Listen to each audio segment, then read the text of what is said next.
All right, good evening, everyone. Welcome to tonight's City Council special meeting for Monday, April 22nd. I call this meeting to order. If you're able to do so, please stand for the Pledge of Allegiance.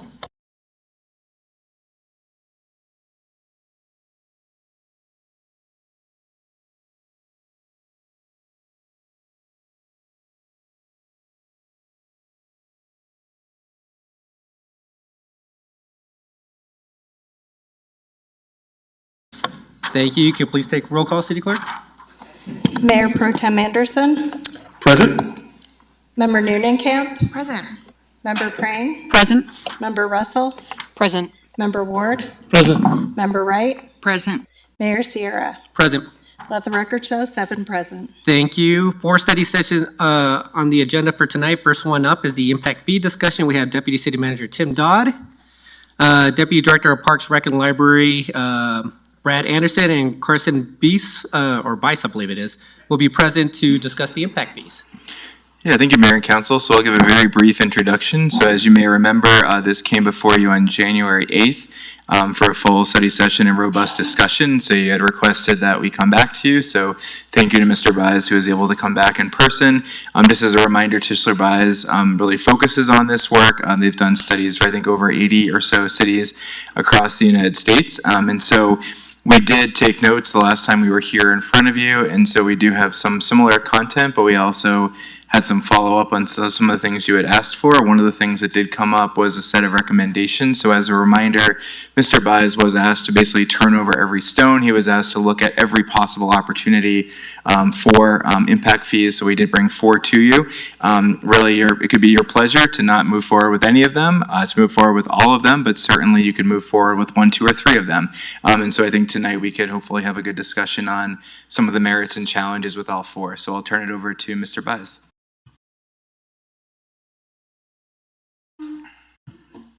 Thanks, Tim. Good evening, Mayor, members of Council. I'm Carson Bice. It's nice to stand in front of you again to talk about impact fees. Is our presentation up? Oh. I don't see. Oh, it's here you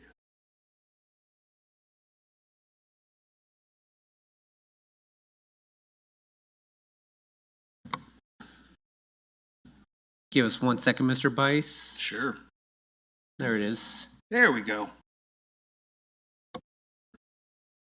Excellent. All right. So a little bit about us, because I know some of you weren't here the last time. We do focus on impact fees and fiscal and economic impact analysis. We've done more of that type of work than any firm in the country. We've done over 1,100 impact fee studies around the country, and you can see here we've done quite a bit of work within the state of Colorado. So a little refresher, impact fees are a one-time payment geared toward offsetting new developments' impact on infrastructure systems. In the case of this study, we're talking about parks and recreation, multimodal transportation improvements, as well as police services. It's important to note that impact fees are not a tax. They are a fee. And the reason I mention that is as we talked about the last study session, a lot of times we hear folks call this a tax on new development. And a tax is revenue raising in nature, and a fee is typically designed to cover the cost of something. Like, so for instance, the fees that you charge for site plan review or building permit applications are designed to cover that cost. Impact fees are very similar. However, we have to satisfy 3 prongs of a legal test. We have to satisfy nexus or need. So we have to show through the study that either development or redevelopment is going to occur, and that growth is going to demand infrastructure that we need to provide in order to maintain current levels of service. We have to make sure the fees are proportionate, and that's why we have fees by different types of land use. So single family versus multifamily, retail versus office versus industrial, because all of these land uses have different indicators of demand. And then finally, we have to make sure that all the fee payers receive a benefit. And we show that in 2 ways. One is through the timing of the expenditure, meaning that the jurisdiction just doesn't collect fees and leave them in the bank for 10 or 15 years. We have to expend the money within a reasonable period of time. And then there's geographic benefit, but Inglewood is of a size that we don't have to worry about showing that we pay a fee in one area of the city, but it goes to provide infrastructure in another, because you are providing citywide levels of service for the three categories that we're looking at, and you're small enough geographically that we're not going to run into problems with what we call the benefit test. And I am going to skip over some of the slides in the interest of time, since you've heard some of this before. But a little refresher on impact fees in Colorado. It is governed by an enabling act. And there are 29 enabling acts in the United States, and they're all slightly different. Colorado's is very liberal in terms of what facilities it lets you charge impact fees for. Basically, the definition is any improvement or facility that is directly related to any service that a local government is authorized to provide and has a useful life of 5 years or longer. Other state enabling legislation prohibits certain types of impact fee categories. So for instance, in Arizona, you're not allowed to collect fees for general government type facilities, and they limit park impact fees to those that are in 30 acres or less. So each impact fee is different. One thing that is common in all the impact fee acts is that they do have specific accounting instructions. So in Colorado and other states, we're not allowed to collect the impact fees and then commingle those monies into the general fund. So we need to account for each impact fee separately, publish an annual report each year that basically says we collected X amount of dollars in, for instance, police impact fees. We spent this much. This is our balance forward. Here's the interest we earned, and now we're going into the next fiscal year. It also allows the local government to waive an impact fee on the development of low and moderate income housing. It's one of the few impact fees to actually address this. And standard practice across the United States is that if we do waive fees for affordable housing, we have to make up the difference from another revenue source. And we would argue, because we tend to be conservative and want to keep you out of court, is that the city should do that, but the impact fee enabling statute doesn't specifically require that.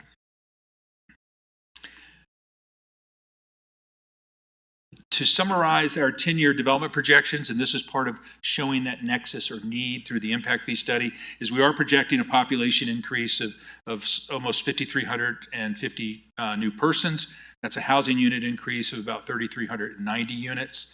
We are showing an overall employment decrease of 420 as certain industrial and retail sites transition and get redeveloped into residential development types, but we are projecting an increase in employment in both the institutional and primarily the office and service industry. And overall, we are projecting a floor area increase of about 344,000 additional square footage over the next 10 years. So I mentioned we have 3 impact fee categories, and I'm going to skip over a few of these slides in the interest of time. For police, we are going to recommend a citywide service area.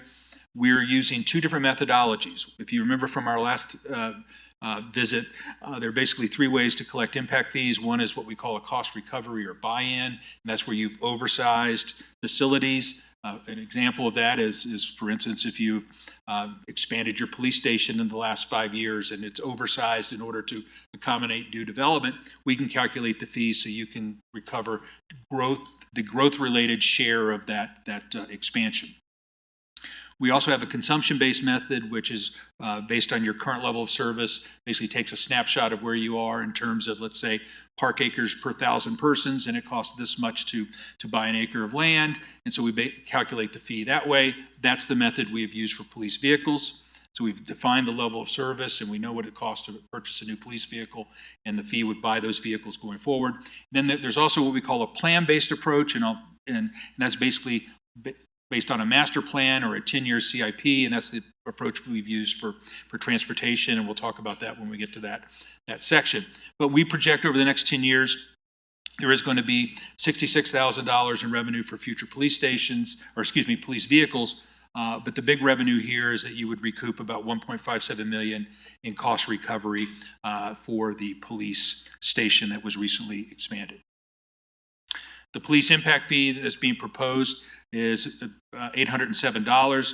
for a single-family unit. Your current fee is $60 a unit, so that is an increase of about $747 per single-family unit. The multifamily fee is about $509.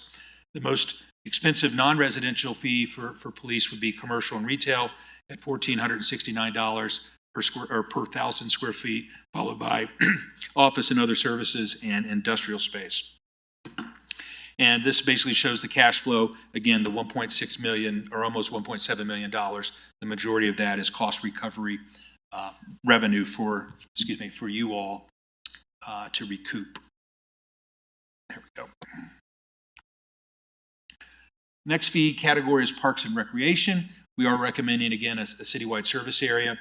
We are using that consumption-based approach for park improvements only.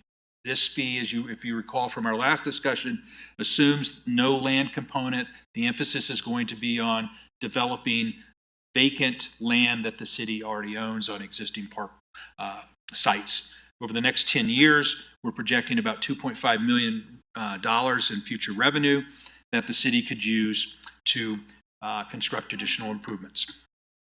That proposed park and recreation impact fee is $1,110 for a single-family unit, which is an increase of about $910 over your existing fee of $200 a unit, and an increase of $501 for multifamily, and we're proposing a fee there of $701 per unit. And this slide here, again, just shows you that cash flow of the $2.5 million. And finally, we have the,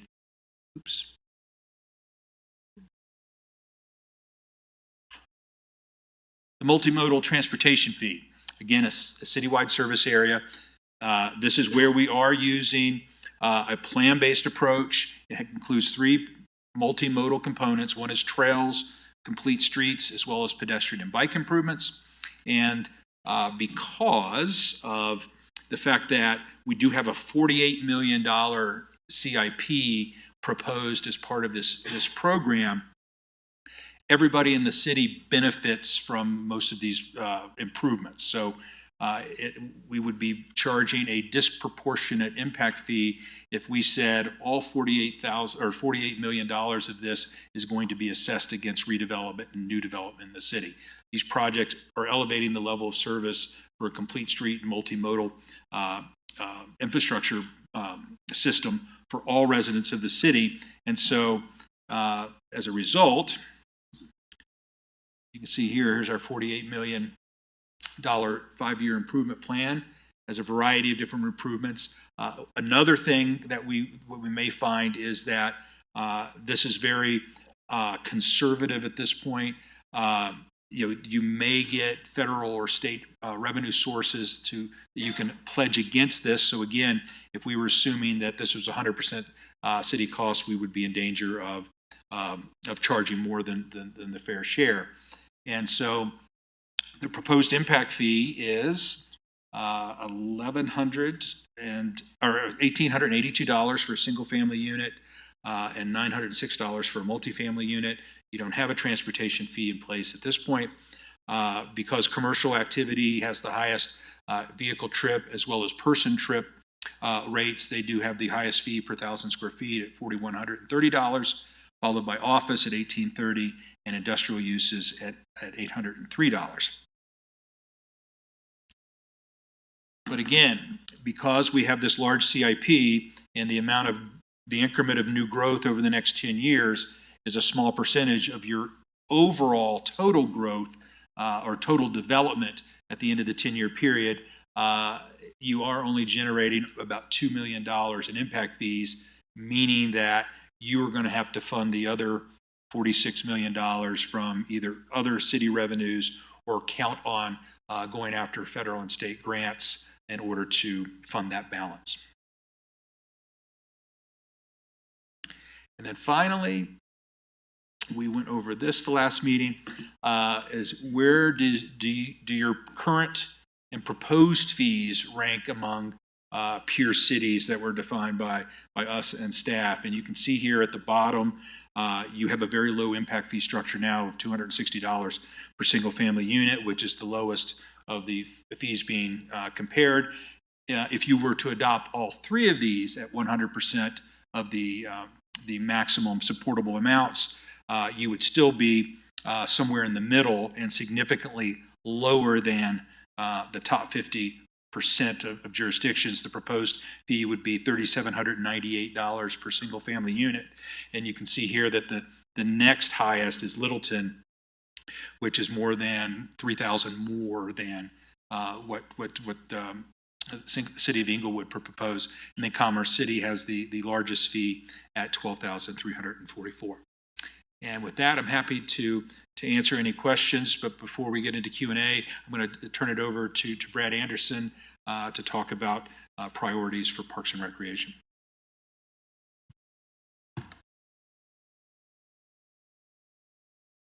Thank you, Carson. Good evening, Mayor, members of council. The question always comes up and stuff, if impact fees were voted upon and we were able to do it, what would Parks and Recreation do with them? And specifically with the parks, we sat down as a team and just started brainstorming certain things, and then we found the restriction of some of the stuff. We were pretty excited about some of the things that we could do to the parks right now, but we quickly found out that we'd be unable to do repairs on the existing parks. It's for new improvements. And then we started thinking about the development here around Civic Center, and if a lot of the residential is being put in as kind of what's been proposed in the past with that one, green space. Green space is a very big topic for a lot of high-rise and stuff because the residents of those places want to have somewhere to take their dog for their children to go and play with. And so that would allow us an opportunity to help develop green spaces along in this area. So we felt that that would be good and to build a good infrastructure with that one. The other thing that we were looking at too is if there is a park out there and it does not have any equipment whatsoever, then that gives us the opportunity to actually put a playground in there. When we're looking at the fees of the money that these would generate, we're looking at $2.5 million. And on the surface, that kind of looks like, oh, that's a pretty good income that we could do. Well, we're just went into phase 2 at Bates Logan. The playground alone on that is well over $100,000 for that one. So it wouldn't take long to go into that $2.5 million. And also we have to look at, that's over 10 years. So the thing about the impact fees, that would benefit not only the Parks Department, but also the City of Inglewood and the citizens for future development so that we would be able to develop those areas. So that's kind of what we're excited about in parks, about having the impact fees come in on board and stuff to help us with the future developments. And with that, we'll turn it over to questions. So the three of us, if you have anything. Thank you very much, Mr. Anderson, and Mr. Bice, thank you very much for the presentation. Any questions from members of council? Go ahead, Member Nunekamp. Thank you, Mayor. Thank you so much for the presentation. My question is for Mr. Bice. I apologize, I was not here in January when you were here last with us. And I'm curious how you landed on these fees for police, multimodal, parks and rec. There are obviously other fees that could be included as well. We see even in the presentation things like library. Was this staff directed or were these the ones that you thought were the most viable for the city?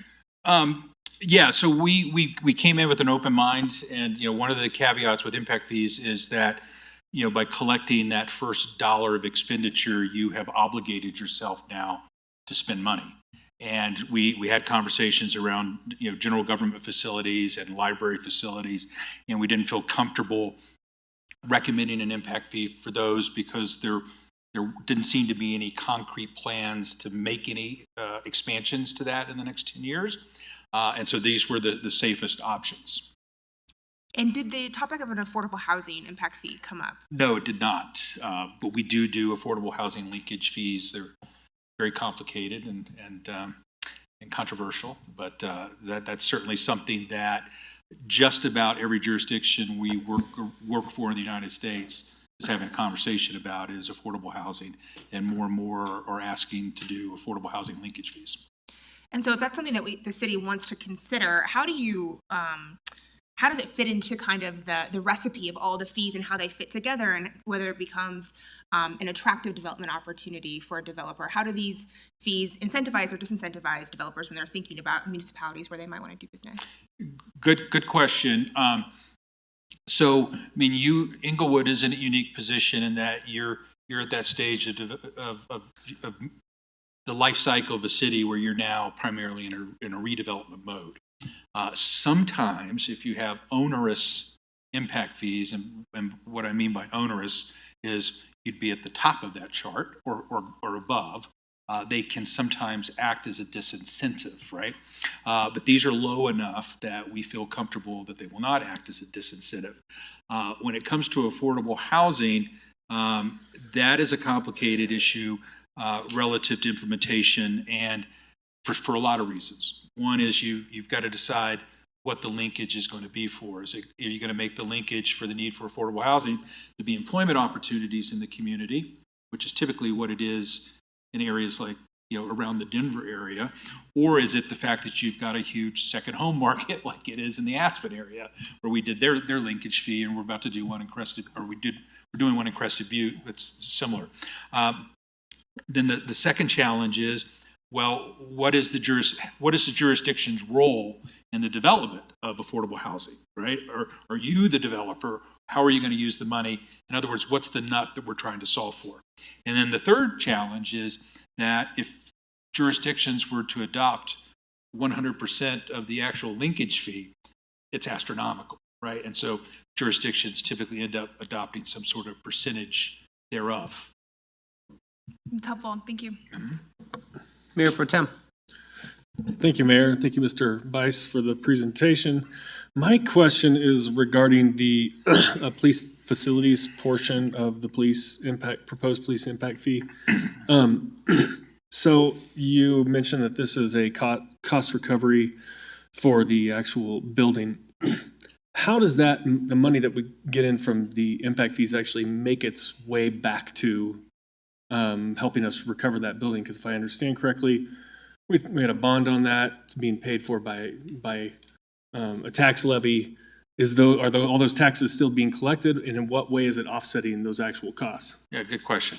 So when you design a fee that has a cost recovery approach, you can use the fee to either pay down the debt service, which we think is the safest way, because there you show a benefit. I've handed you this money, you've now retired debt with it.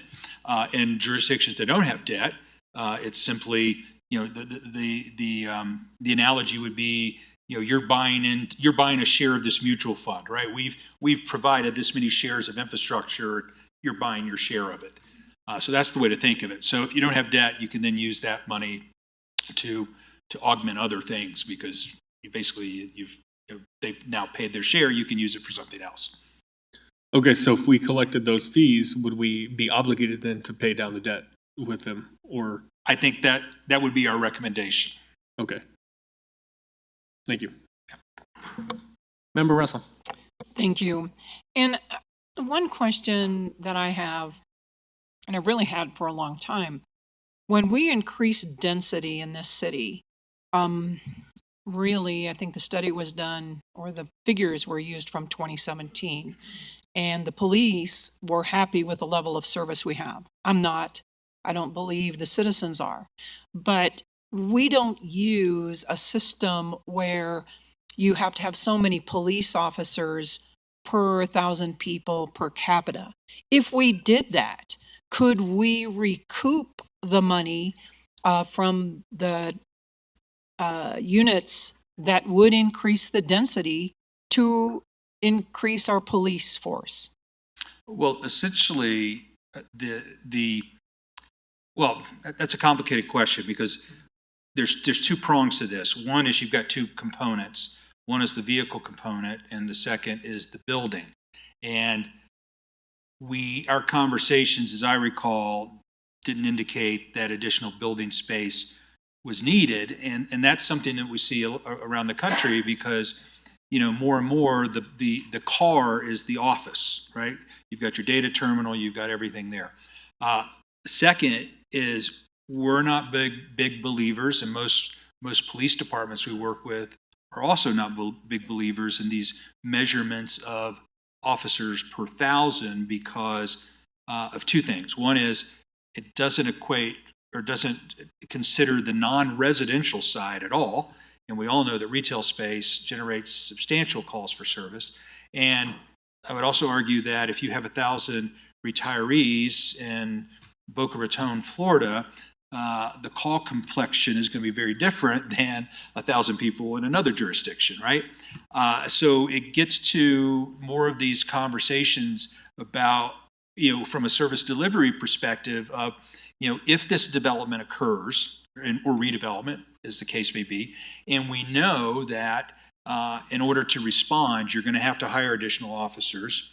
Do you need additional space? The answer we got was no, but we will need additional vehicles. And so that's the conversation you have in order to craft the methodology. The density is more from a service perspective versus an infrastructure delivery perspective, because the more people you have living on top of each other, the more chance there are of incidences, right? Right. So that's how the density plays into it. And again, the density is being accounted for in the fee. And yours is more of an operational concern, I think. Okay, and so then if we're allowing for cars, we're always replacing cars every year anyway. How do we know when we start charging this impact fee, how do we know it's a car replacement or it's a new car because there's more officers? I'm assuming we would have to prove that. Yes, right. So that's part of what the impact fee annual report would be. All the city has to know is that, and I'm just making up numbers here, if you've got 50 cars and you spend impact fee money on a new car, there better be 51 cars now instead of 50, right? So that's how you guard against that. Okay. Yeah. All right. Thank you. I appreciate that. Mayor Pro Tem? Good. Member Pring next. Member Prank, go ahead. Thank you. So just wanting to make sure that I understand this correctly. If we adopted all three of these fees, any new development would be paying the $37.98 one-time we just flat fee? most communities look. It's because there's all different land uses and everybody's schedules are different. When you're doing these fee comparisons, most communities look at what the single family is. So this is just a single family impact fee. Okay. Right. Okay, so not that specific fee, but when Right. you say citywide service area, that means that all three of these fees would apply to any new development. Right. Okay. If you went with all three. That's a better way to frame the question. Right. And so, so if the city adopted all three and by order of priority, I think it makes the most sense in order. Parks, you're going to get significant bang for your buck. Police would be number 2 because you're getting the cost recovery plus the vehicle component. The problem with transportation, from my perspective, is that if you were to adopt it as is, you're going to get $2 million, but you're going to have to spend 46, right? Unless we wanted to pare down that CIP list, then it may be more palatable. Okay, thank you. And then also, I see a pretty high projection for square footage for commercial in the presentation. So does that mean that we would anticipate the bulk of the impact fees would come from commercial development throughout the city? Let's see. No, the bulk would come from residential. You can Okay. see that the net increase is only 344,000 Okay. square feet, and the majority of that is office and services. You're actually going to projected to lose retail and industrial space as it transfers to residential land uses. Okay. I think that's all I have for now. Thank you. Okay. Mayor Pro Tem? Thank you, Mayor. Mr. Bice, my question this time is just a little more about kind of the accountability. We have to do this study on the front end to justify the fees. Mm-hmm. Can you expand a little bit on how we, what the accountability mechanisms are to make sure that the monies are being expended in accordance with the purpose for which Right. they were collected? Right, and I inadvertently put it on the next presentation in case we need to refer back. So the impact, there's 2 steps to this. First is the actual technical study, which is what we've done. Mm-hmm. To implement the fees, you would have to do it by ordinance. And that ordinance would have things like definitions. It defined what a capital facility is. It defined what a park facility is, transportation, et cetera. It'd have provisions for exemptions and waivers. It would have provisions for the accounting. So all of that would be taken into account through the ordinance. Okay, so the ordinance would require expenditure according to those Yes. categories and the purpose for which they were collected. Thank you. Kim, right. I was gonna say Wilson for some reason. I was like, that is not right. There we are. Sorry about that, member Wright. Go ahead. Thank you for the presentation. I have a couple of questions, please. For the Parks and Rec, there are no fees for any commercial. I knew that the growth will be minimum, but there will be some growth. My thought on it is if we're going to increase fees, the fees should be included for any commercial, office, and that type of thing, industrial, parks should be included also. My thought process on this is, if you're in an office, if you're in an industrial space or whatever, a lot of these people do not live in Inkwood that work in these spaces, but they utilize our parks. They go to the parks for a break. They have lunch. I used to take employees from the office to have meetings there. So they are enjoying our spaces. So why would these fees not be used to create new park space, especially in those areas? So what is the thought process in not having those fees put in where we could take advantage of that? Good question. So in the majority of cities around the country, parks and libraries are a function of population growth. Most communities will tell you, and I don't want to speak for the Parks Department at this meeting, but I recall conversations because we typically ask these questions is, who are you building parks for? And the only places that we have worked where non-residential fees have been considered for parks is in Arizona, and that's because there was a lawsuit and the home builders exacted revenge by requiring that every fee be charged against non-residential development. But it's really in cities that are net importers of jobs. And we may have talked about this the last meeting, I can't remember, but my wife is a perfect example. My wife used to live in San Francisco, and she used to work in Palo Alto. And because of the commute, she would stay behind in Palo Alto and play in a kickball league or a volleyball league in order to avoid that commute home. And so in places like that, that's where we see park fees being charged against non-residential development. In most communities, the non-residential use of park facilities is de minimis relative to how much the resident population is using park and recreation facilities. And maybe Deputy Director Anderson could answer this. If we have had a study or any information on what percentage of non-residents use our parks, I know it's high in our rec centers, but do we know that for our parks? So some communities do, like for instance, when we did Grand Junction's park impact fee in 2019, when you read their master plan, they are serving the entire extraterritorial jurisdiction, and they make no bones about it. And so in those types of instances, we do the fee based on a special park population that's larger than the city, which means that there's going to be an unfunded share because you're not collecting revenue from those folks out in the hinterlands. However, most cities are not building facilities to serve a regional draw, and if they do have regional facilities, we tend to take those out of the level of service. Now, the problem is, unlike water and sewer, which is a closed infrastructure system, police, fire, parks, libraries, it's an open infrastructure system, and you're not going to stop, people from 3 jurisdictions over coming to your park, right? So it gets down to, and again, remember the fees just have to be reasonably related. And so in most communities, as I said, you talk to the park or library director, they're saying we're building libraries, we're building parks for the residents. And some communities do have surveys that say, it's 93% versus 7% or whatever the number is. But that's the rationale behind it. Okay. And then how would, if anything, this impact, we have a possible, park rec golf bond possibly coming on the ballot. How would that, if anything, impact this? Okay, as I remember, it's been 4 months now, but the bond issue that would come up is really elevating the level of service. And as you are aware from our first meetings, we can't use impact fees to correct existing deficiencies. So the bond issue, as I understand it, would improve the level of service within the community. Okay, all right, thank you. Member Ward? My question is in regards to the multimodal fee.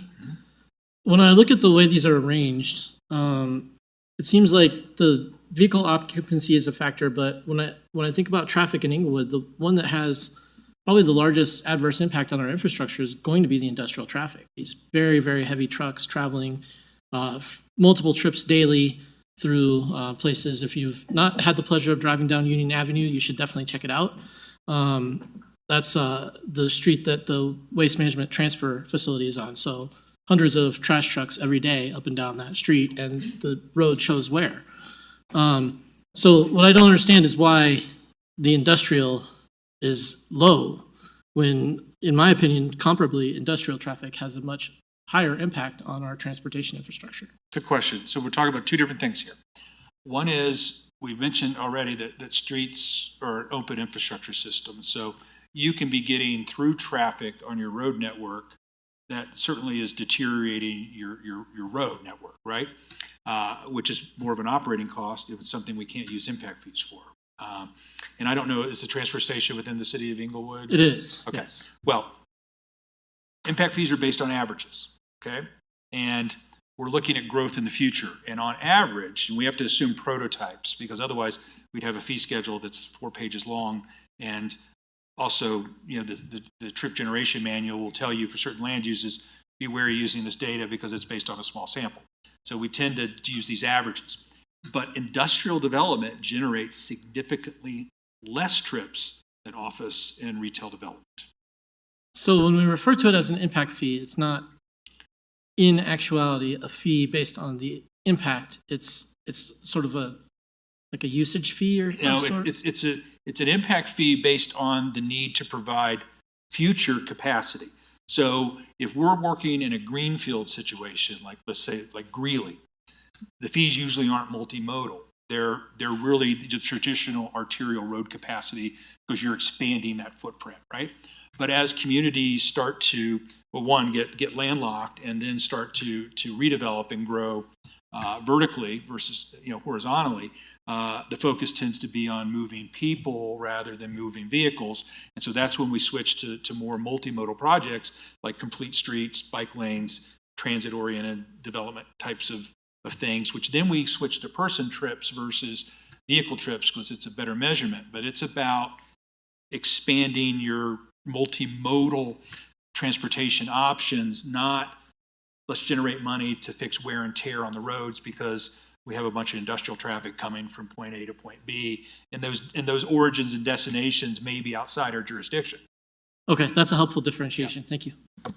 Mr. Bice, I'll come to you, Member Russell, in a second. Just quick question, just for my understanding on impact fees, just because the way that I understood it in the past was that when we're assessing an impact fee to a development, we had to provide the improvements within that general vicinity. But from what it sounds like, we are able to apply those funds citywide, regardless of the vicinity of the property that's being assessed the impact fee. Is that correct? Yes. Okay, perfect. Member Russell. Thank you. And so my question is the park's impact fee contingent upon the $50 million bond issue? Has that been talked about at all? It's not contingent on that at all. So what we have right now is contingent on the current situation. Right. So if the bond would pass, would that impact this at all? So if I were you, if the bond passes, and once you start building projects, I would revisit the park impact fee because 5 years from now, your level of service may be higher, or it's likely to be higher, then you can base the fee on a higher level of service. So then it may be possible that we should wait to even institute impact fees, or you Then you're would go leaving- ahead with what we have You're now? leaving money on the table if you do that. Okay, thank you. Deputy Director, is there anything you wanted to add, or we're good there? Okay. Member Prang and then Member Noonekamp, and hopefully we could start taking direction or give direction to staff on how we want to lean with these. But go ahead, Member Prang. Okay, thank you. So coming back to multimodal, you stated that we get less bang for our buck, if you will, out of that impact fee. So can someone on city staff kind of break down for us why we're heading in this direction for multimodal impact fee versus other types of fees that we could be considering? And is it partially because of what you just referenced that we're hitting a tipping point now where we have to start building more vertically and thus are considering more multimodal projects throughout the city, and that's why we're looking at this particular area? Thank you for the question, Member Prang. I wasn't in all of the meetings that our three presenters tonight had with our departments, but Tim, do you want to add some context? And I believe Brad Power, as our having transportation multimodal within the city, could also add some color. I mean, maybe Public Works Director Rochelle. Yeah, and so thank you. So as Director Rochelle walks up here, I'll just give a brief introduction, but we did evaluate quite a few of these, and I think part of the issue too is that the percentage, I think, of the CIPs related to transportation, this would only cover about 4.8% of it. I think we are looking at a variety of different multimodal aspects though that I'll let Director Rochelle talk about. Yeah. Good afternoon, Mayor and Council. Victor Rochelle, Director of Public Works. Thank you for your question. Tim's right. We looked at our list of projects, and our ability to expand roadway capacity is very limited given the nature of our city. We do have a number of multimodal projects, including complete streets, and that's where that percentage came from that are in the CIP. Thank you, that's helpful. You're welcome. Member Noonan-Kemp? I just have one more question for Mr. Bice. You have the total fee around $3,800, which is where we would fall kind of in the middle of our peer cities. Do you see that as being kind of the ceiling for what Inglewood should consider? Is that kind of our sweet spot? If we were to consider adding an affordable housing linkage fee as part of our housing plan later this year, is this something that we would need to reassess our total kind of balance of the fees, or can you add? I'm just trying to get a sense of what our kind of like aggregate sweet spot is. That's a question that's very difficult to answer, and all communities wrestle with that, right? There is no magic sweet spot. I don't think the fees as proposed are onerous. Anything you do relative to affordable housing is going to be a big number. That's when you need to start thinking about your overall cost of doing business, as you look, not only impact fees, because I would say at this level, just your development review fees are more than the impact fees, right? All I can say is we are accused weekly of discouraging development in communities all across the United States. But if that was the case, we've got, I think, 68 repeat impact fee jobs right now.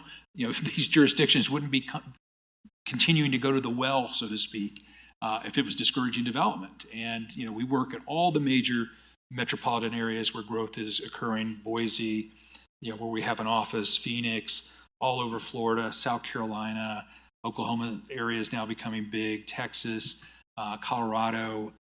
None of the impact fees are driving away development. There's a reason growth wants to locate in a community, whether it's quality of life, transportation advantages, locational advantages, workforce.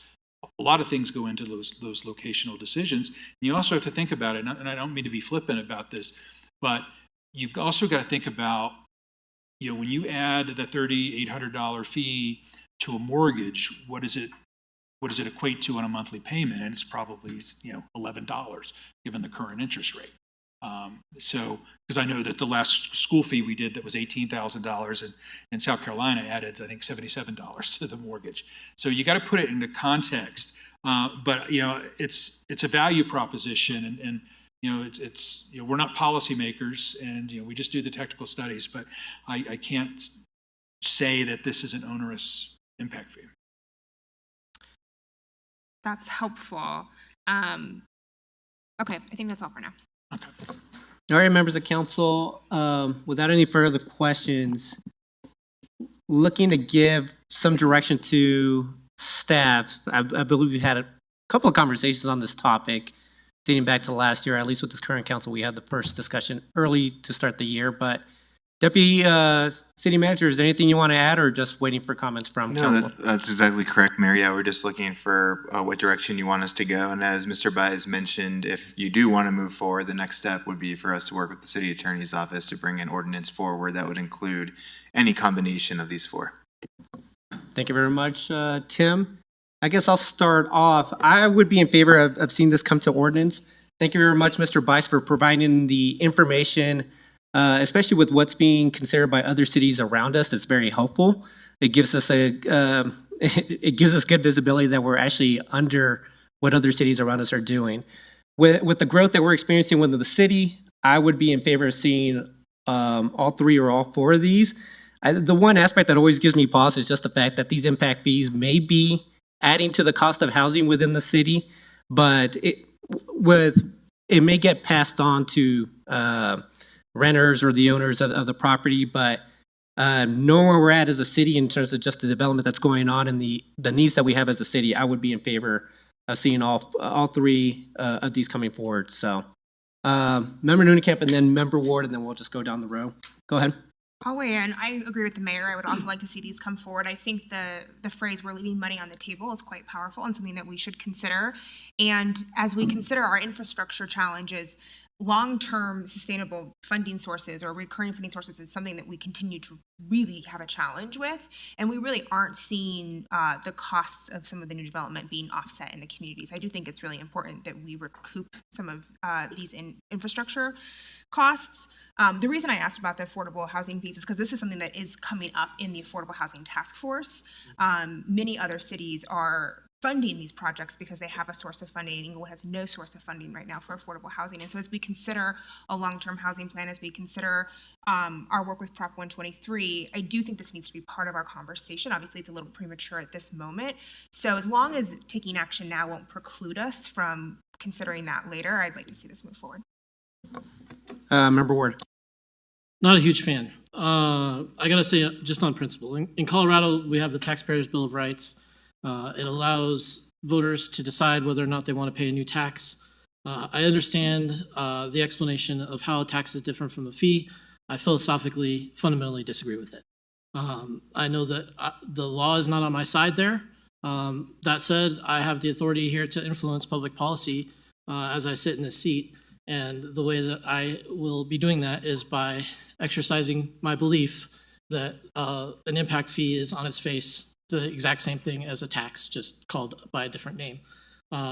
So as part of that, I can't do it. If we send it to the voters, I'm all for it, but not going to do it as a member of this body. Thank you, Member Ward. Anyone else want to weigh in? Go ahead, Mayor Pro Tem.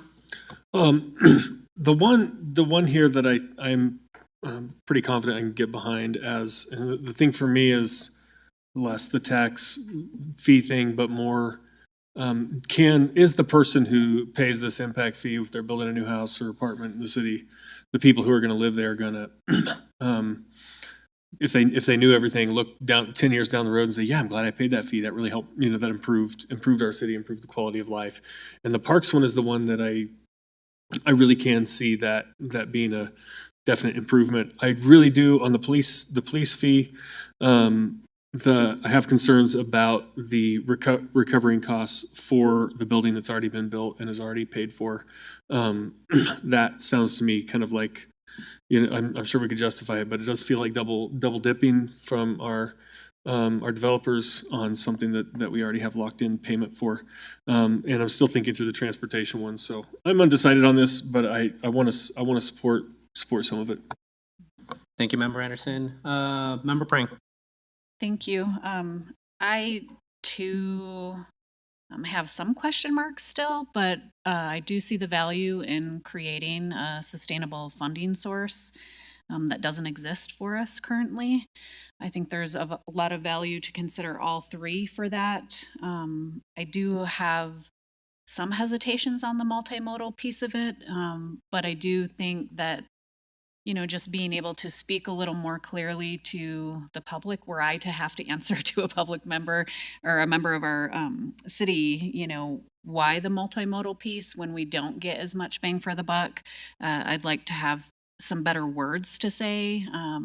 Thus, that being said, understanding like the upward development that's needed in creating more multimodal options to get across the city. I think that it's worth looking at bringing all three of these forward. That's where I'm at. Thank you, Member Prang. Member Wright. To bounce off a couple of statements, I agree with what Member Ward is saying. Fees are becoming the new tax that do not have to be voter approved, and I have big issues with that.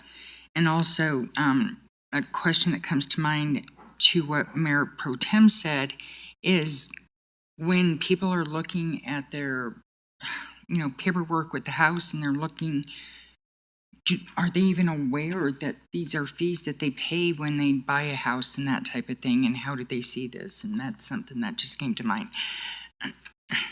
As I sit here, I think I have more questions than answers. And the biggest thing is I do believe that this is something that we may need to bring to the voters, because I do agree. Fees are a form of taxes, and we are feeing citizens a lot. I also do believe that we need to support these things. I have more questions going through my brain as I sit here, so I think it's something we need to discuss and look at a little bit more. Thank you, Member Wright. And actually, Mr. Bice, can you answer the question on the impact fees? Because it's paid by the developer. It's actually not seen by anybody that lives within the property. Are you able just to provide a little clarity on that?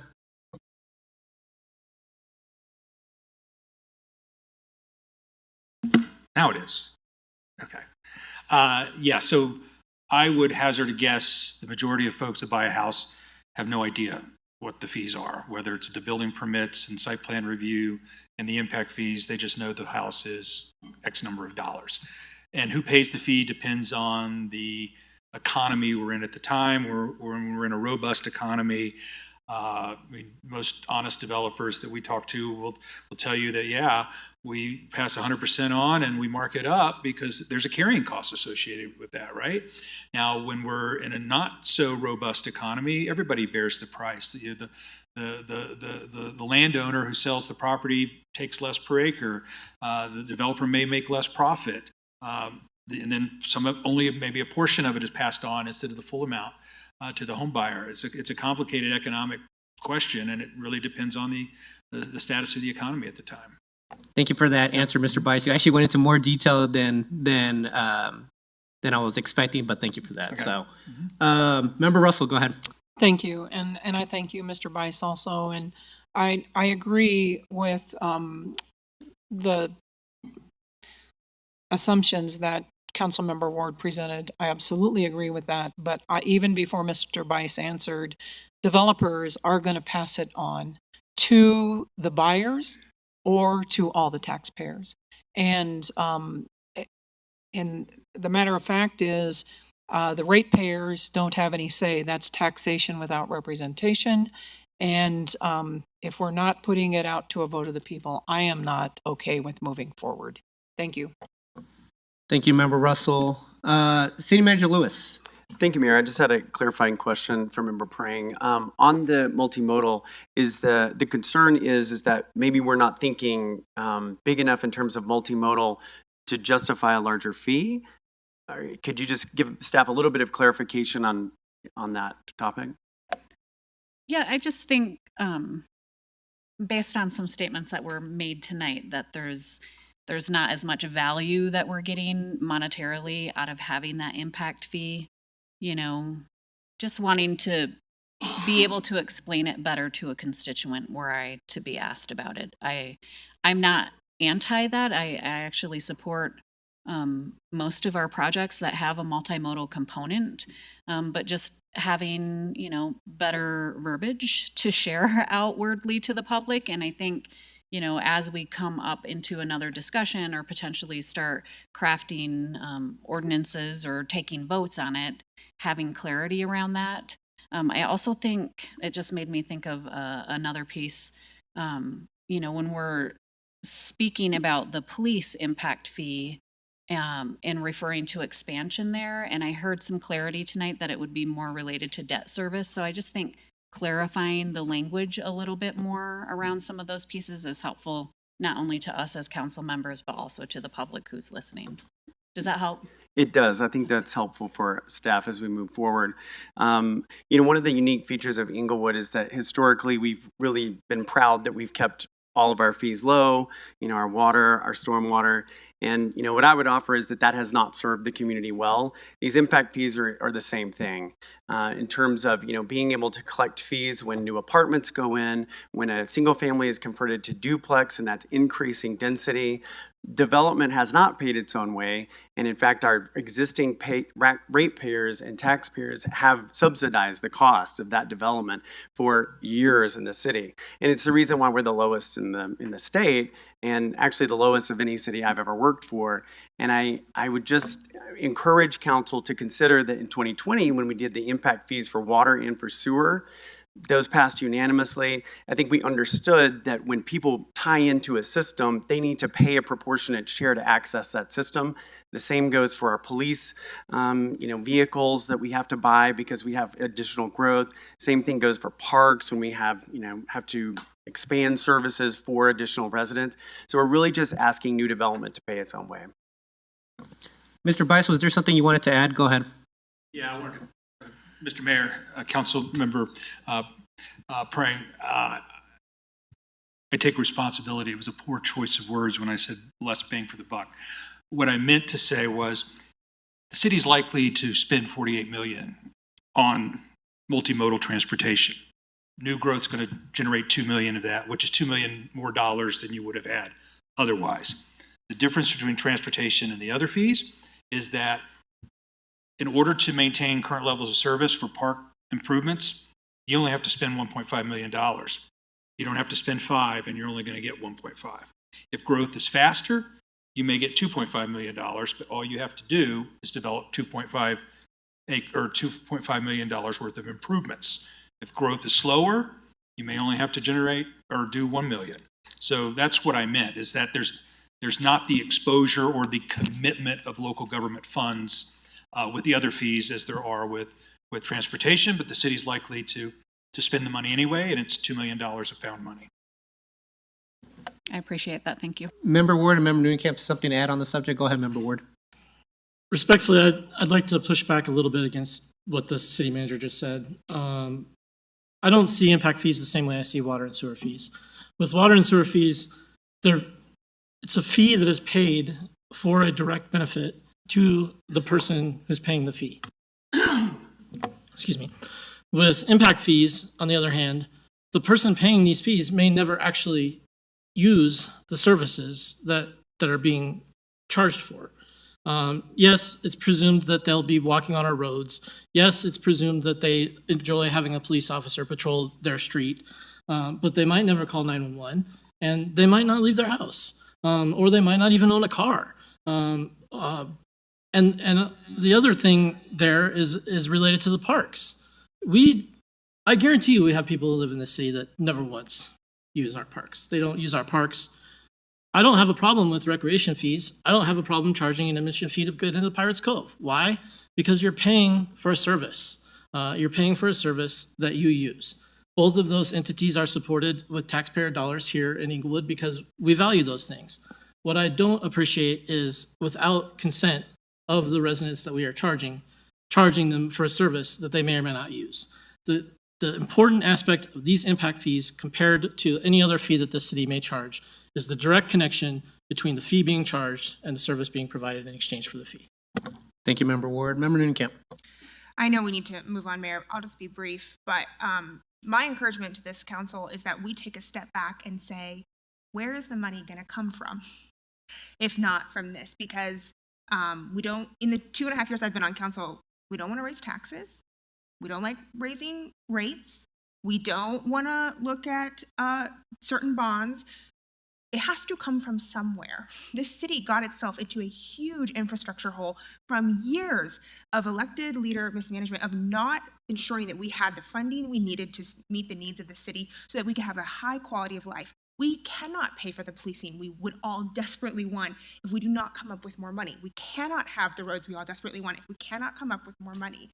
And I understand we all have values and moral objections to certain things. I have plenty of my own.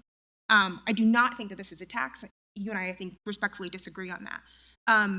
But at some point, it has to come from somewhere. We cannot just say no forever. And so while I think we have some council majority to move forward with some pieces of this, I hope that the members of this council look, when it comes back to us, about what we can say yes to, because at some point we have to say yes to something. Thank you, Member Nunekamp. And with that, Mr. Bice, thank you very much for the presentation and for all the research on this. Thank you to staff for your work on this as well. It does sound like there's going to be, we have a majority that wants to see an ordinance.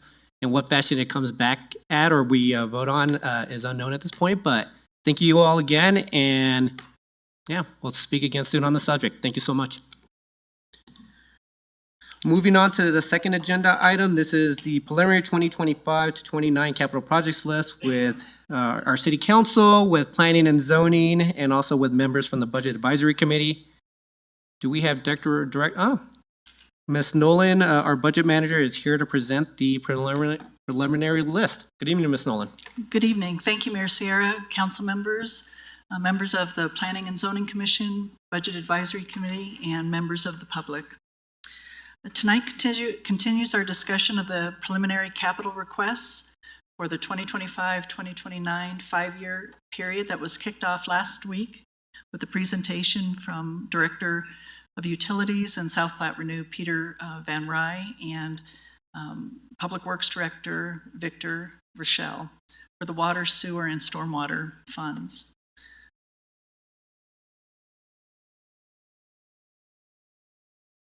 Our agenda tonight will talk about our capital budget planning. So we'll briefly go over the City Council calendar and where we are in our capital our 2025 capital improvement process.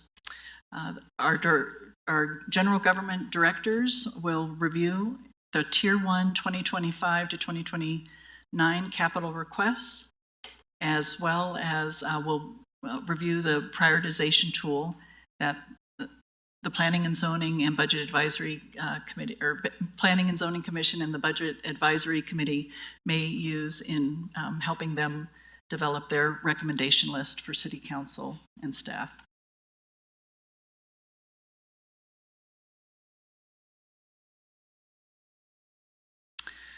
So here's our 2025 City Council budget calendar. We're in the second quarter of 2024, April to June, and tonight is April 22nd, and we'll be reviewing the capital requests for the 2025-2029 5-year period.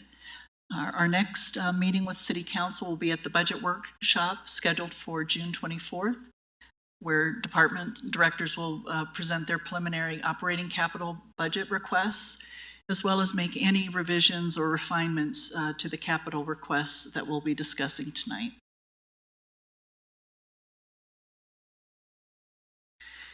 And we're in step 3 of our 2025 capital improvement process. So just letting you know, we'll have one more step for City Council in August.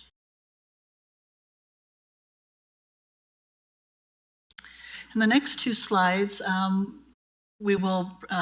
just wanted to provide you some information in terms of which boards, commissions, and committees speak into the capital budget process.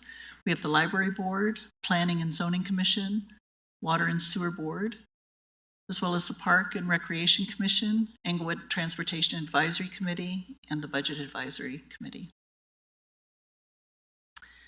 And this slide provides the general government, or all the city departments who have capital budget aspects in their purview. With regards to the Public Improvement Fund and Capital Projects Fund, we have multiple departments presenting there, and they include the Communications Department, Information Technology Department, Parks, Rec, Library, Golf Department, as well as the Public Works Department. And our capital requests can be broken or categorized as either a project or program. We typically say capital projects are one-time capital expenditures to acquire, construct, or replace an asset. The cash outlay for that particular investment may be over a 1 to 4 year period of time, and the replacement of an asset could occur every 5 to 30 years. And capital programs typically are ongoing or annual expenditures to maintain or extend the life of an existing asset. And then just a high-level understanding of our tier priority. A tier 1 is basically an urgent funding request needing funding within the next year. A tier 2 is considered high priority funding within 1 to 2 years. Tier 3, medium, 1 to 3 years. And a tier 4 is low priority funding requests within 1 to 4 years. And this slide provides the 8 outcomes to which our capital requests align. And regarding all of our capital requests for all funds and our tier 1 capital requests, the majority of our capital requests align with either our infrastructure, safety, or sustainability outcomes. And first up is our Park, Recreation, Library, and Golf Department, and they'll be discussing capital requests. Their Tier 1 capital requests for the Conservation Trust Fund, Open Space Fund, and Golf Course. And this particular slide, we have, we'll introduce all of our various funds. I just wanted to briefly go over this one, and then we can just, I think, pass the slide along unless somebody has any questions, or as we go through each of the various funds. But across the top, we have our January 1st unaudited balance, and that's basically, and we're calling it unaudited because it's basically a carryover for our 2023 balance for the fund that it has not been audited yet. So just wanted to let you know that that number could change when we see this again in June and August. Well, just in June. And then we add to that our budgeted sources of funds. And for the Conservation Trust Fund, our funding source comes from the Colorado State Lottery funds. Our 2024 budgeted uses, and then will be subtracted from that amount. And then that gives us our estimated 2024 balance that we'll be carrying forward into 2025. We have our governmental funds, I know I might be getting into the weeds a bit, but just wanted to let you know for our governmental funds, we have designated funds for ongoing projects that will subtract out of that balance to get our unappropriated fund balance that is available to be appropriated for capital requests. And our Tier 1 capital request for 2025 totals $70,000. All right, and Director Christina Underhill will discuss the Conservation Trust Fund Tier 1 projects. Thank you very much. So we only have one project we've listed as a Tier 1, which is Pirate Cove maintenance. I do want to mention even Tier 2 and Tier 3, we spend out of those as needed. So if we need new fitness equipment or so forth at the rec center, we have monies allocated every year for that if it's needed. If it's not, we do save it and roll it to the next year. So for Pirates Cove maintenance, that includes pool decking repairs, slide coating prior to the season, and locker room maintenance that we do every year. And I do want to add, from the lottery funds, we receive about $400,000 annually for that. So if you play Scratcher or buy a lottery ticket and you don't win, thank you for your donation. Do you want to go over this, or do you want me to go over it? Actually, do you mind if we just should we be taking questions throughout each section, or what do you think is best, Probably. Director?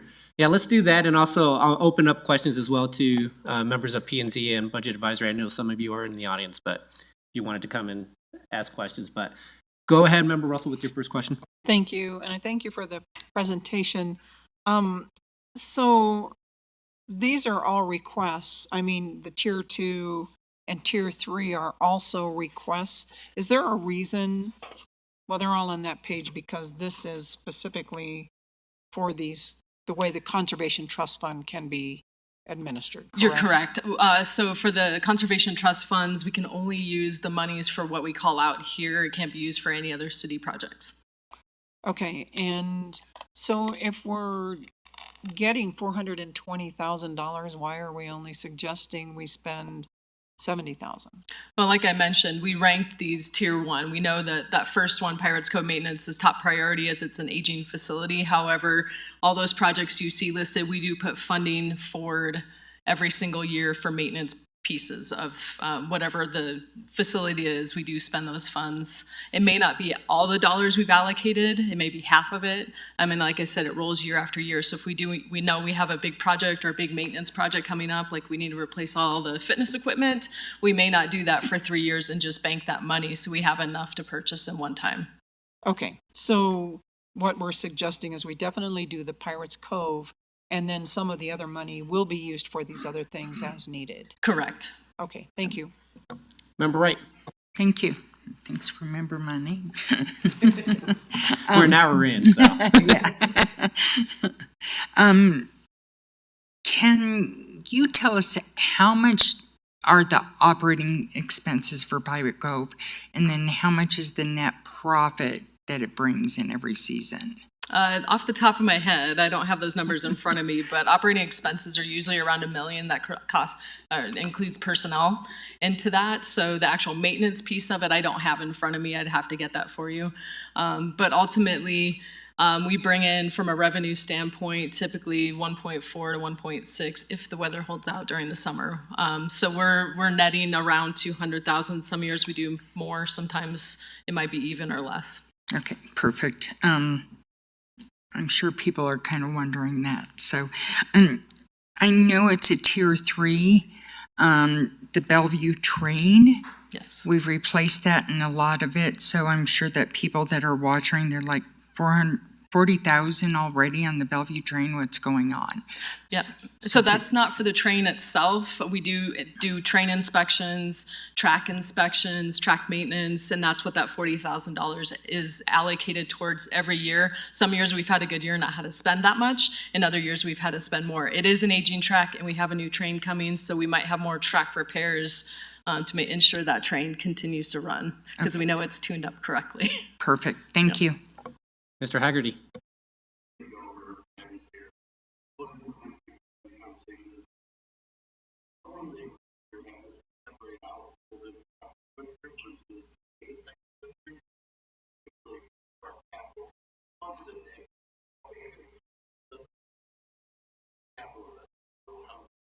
So this fund is set up slightly different than our other capital funds. And then you'll see the same with the next one that I'm going to talk about, where you do see maintenance, you do see some other items, like the next one I'm going to talk about has personnel in it, which is not capital technically. So that's where this fund and the next one are going to be a little bit different.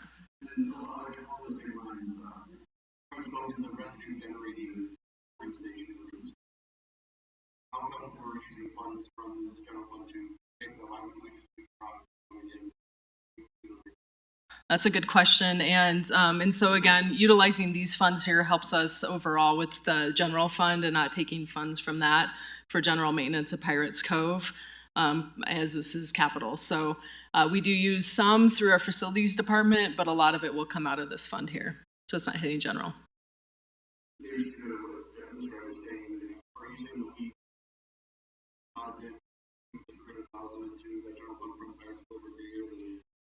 It's almost like we still are in some way. We are contributing money every year. Correct. Yeah, the revenue that we do make obviously comes back to the general fund. Go ahead, Member Russell.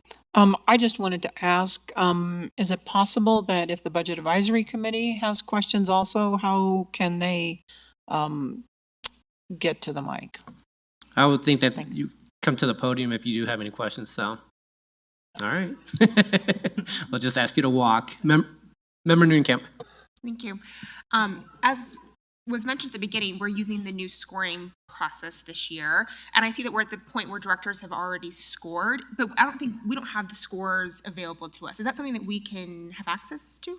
Yes. That would be really informative. Thank you. And I do want to add, these were not scored. These funds I'm going to talk about, the golf, CTF, and open space, were not scored by directors because it only impacts Parks and Rec and golf. Great. Thank you. Yeah. All right, I guess move on to the next one. Oh, sorry. Go ahead, Mr. Haggerty. One of the questions I have for all of these, do we have like 2024 actuals? Oh, yeah. To have an understanding of where we are compared to these. Will do. I like it. All right, go ahead, Director. All right, the next fund is our open space fund. This is funded with the quarter-cent sales tax from Arapahoe County Open Space. And annually, last year we brought in about $1.2 million. So we've ranged between 1 and 1.2 so far. We anticipate it being the same this year.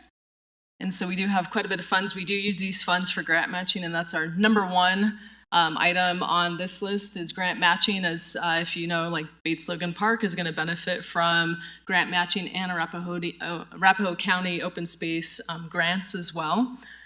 We also will be addressing irrigation system replacement. Now, this is not bringing in brand new systems. This is replacing the irrigation boxes, backflows, different parts of our irrigation. It's not replacing all 50,000. We'll not do that. We're looking at about $1 million per park for full replacement of irrigation. So this just keeps us maintaining it. Park planning, design, and project management. Anytime we go for a grant, we have to have construction-ready documents. And so in order to do that, we have to have some funds to bring in a consultant to do the public outreach and design the concept plans and then get us to construction-ready documents. The Parks Flower Bed Program, we have 25 beds throughout our city. We spend about $41,000. It's not quite that much. We do use volunteers, and I do want to update you all that we are putting perennials in many of these flower beds this season. We'll still have annuals for color as the perennials get established, and that is a little bit more costly to do, but we know long-term it'll actually save us money. And then this is the one where we're paying for 2 parks employees as well as some seasonal staff. We can spend up to 20% of the open space fund for park staff and maintenance. And then tree replacement's another one. That's addressing the trees within our park system as well. Planting new trees, removing diseased trees or dead trees, pruning trees, different amendments that may be needed for tree replacement. And like I said, the other funds, we may be spending some of those monies depending on if we need repairs and maintenance, like for tennis courts or pickleball courts. If those are cracking, we need to maintain those. We'll spend them that year, and sometimes that literally happens overnight. So it's unpredictable at times, but we do have those funds available to use. So any questions on the open space fund? Member Newnenkamp. I have a question about the flower bed program. I know, thank you for calling out the perennials. We talk about this every year.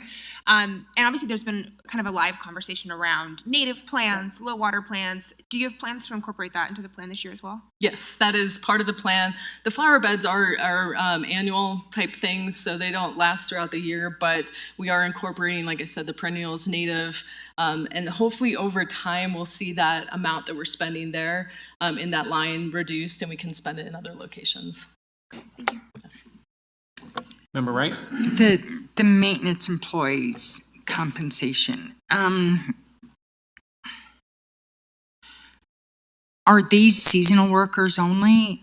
I guess they're full-time. No, we actually have 2 full-time employees now out of this fund, in addition to, I believe, 1 or 2 seasonals that are paid out of this. Okay, so why would they not be as part of the FTE employees, just regular? Why would they be in a special fund, I guess, is my biggest question. Because they allow us to is probably the best answer. Not too many funding sources outside of the general fund would allow us to provide parks employees through this type of a program. And so we're taking full advantage of it. Many other municipalities do use their full 20% of their fund out of open space for parks employees, and we're close to that. I think we're around 16%. Okay, and does this kind of protect where you're able to keep a better staffing by doing it through this fund? Correct, and it also saves the general fund where we can add other staff elsewhere if needed. So this helps the general fund as well. Okay, and did this allow them to get the raises in comp and class and full benefits? And, you know, I was reading that, but I want to make sure that they're where they need to be with everything. Okay, perfect, thank you. Member Ward? Tree replacement. Does that include the trees in the public right of way along Broadway, or is that only trees in parks? Yes, it's both. It's in public right away as well. Thank you. Mr. Haggerty. Do we have any consideration for turf replacement programs at all, instead of maybe doing irrigation repairs in some of these areas? Yeah, that's something we've looked at, and it may be included depending on if the bond's successful or not come the fall. That's a big portion of that for our parks. If for some reason it doesn't pass, we'll be reallocating some funds to start doing turf replacement, and ultimately it'll take us a little bit longer than a few years to do, but that would be something that could come out of this fund. And there was a kind of follow-up request, not only 24, but maybe 23's actual, 24 budgeted, and what were actually spent. Yep. And then, thank you. All right. No further questions. All right, go ahead, Director. All right, now we're going to talk about the golf course fund. I do want to remind everyone, golf course is an enterprise fund, so they're fully sustained through the revenues that they bring in, and that's where this, what we have requested may fluctuate annually depending on if they've had a good season or not. They won't spend it if they don't have it technically. And so the Tier 1 projects are must-need, must-do projects. So asphalt replacement, we have a lot of cart paths that need addressed for safety reasons, to ensure our carts don't get ruined. Also the parking lot too is something that we keep an eye on since it's heavily used not only for the course, but River Run, the park down at the end. Golf carts, so we're committed until 2028 on the golf cart lease, and it's about, I think it's about $41,000 annually for those golf carts that will pay until 2028, and 2029 technically we own those. And then the last one is golf course operating equipment. Again, this is addressing any of the mowers or equipment that we use throughout the course, and we don't spend it unless we absolutely need to spend it for replacement or repairs. So any questions on golf course? Any questions? Mr. Haggerty? Yes. How much approximately, lean back to what Ms. Wright had asked, is brought in by the golf course? Because I think it's a similar situation. You said it's an enterprise fund, fully funded. But if we're paying out of this, how much is brought in approximately each year by the golf course? It's around $2 million annually, and we're about that in operating expenses, and so that's why we're very careful on spending these funds. If we have a bad year, these funds do not get spent because we don't have the cash flow to do so. And so again, this is not hitting the general fund. This is specific to the enterprise fund. So if we have a great year and we bring in $500,000, we can do a lot more above our operating expenses. Thank you. Member Wright? I know there's been discussions on the clubhouse and the condition it's in. Just looking at improvements, 100,000 a year. Has there been further discussions on possible funding on doing a rehab or knock down and rebuild on it? That's a good question, and that's an ongoing discussion that we're having currently. We are working on a financial master plan, and so it's looking at our rates and fees, course conditions, and any improvements needed out on the course, as well as the clubhouse.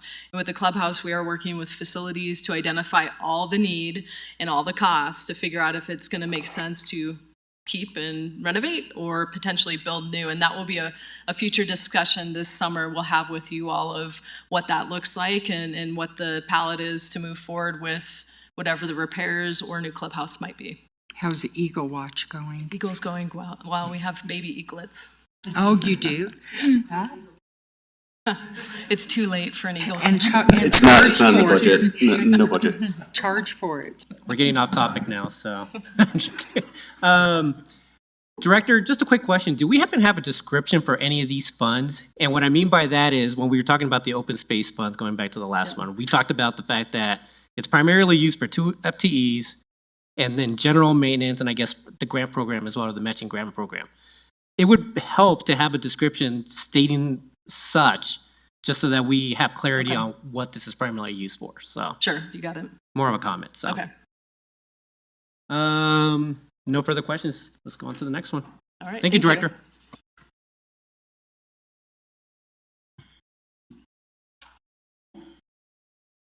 Alrighty, our capital projects funds consist of our public improvement fund and our capital project fund itself. Typically, these two funds, the requests outpace the funding that's available. And you'll also notice that the majority of capital requests are more program heavy versus a project. And additionally, the Public Improvement Fund has a dedicated funding source, and it's from the building or construction use tax or tax paid on materials for building projects, vehicle use tax, and then the Arapahoe County Road and Bridge tax. Capital Projects Fund does not have a dedicated funding source. It relies solely on transfers from the general fund or the Public Improvement Fund. Just some things to consider and think about. If we were to go to the taxpayers and request a public improvement levy of 2 mills, which is in our charter, that would generate about $2 million a year that could possibly go towards our ongoing program maintenance use. And that would cost taxpayers, or residential taxpayers, around $46 a year.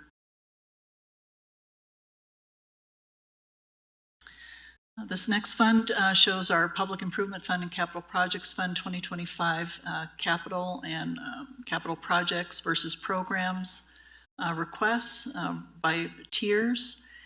You'll notice that we've got about 4.1 million in Tier 1 capital requests from the Public Improvement Fund and about 7.5 million from the Capital Projects Fund, for a total of 11.6 million.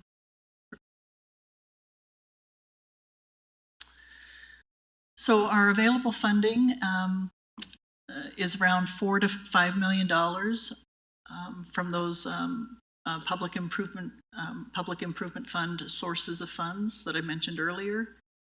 And we have about 11.6 million of Tier 1 capital requests for 2025.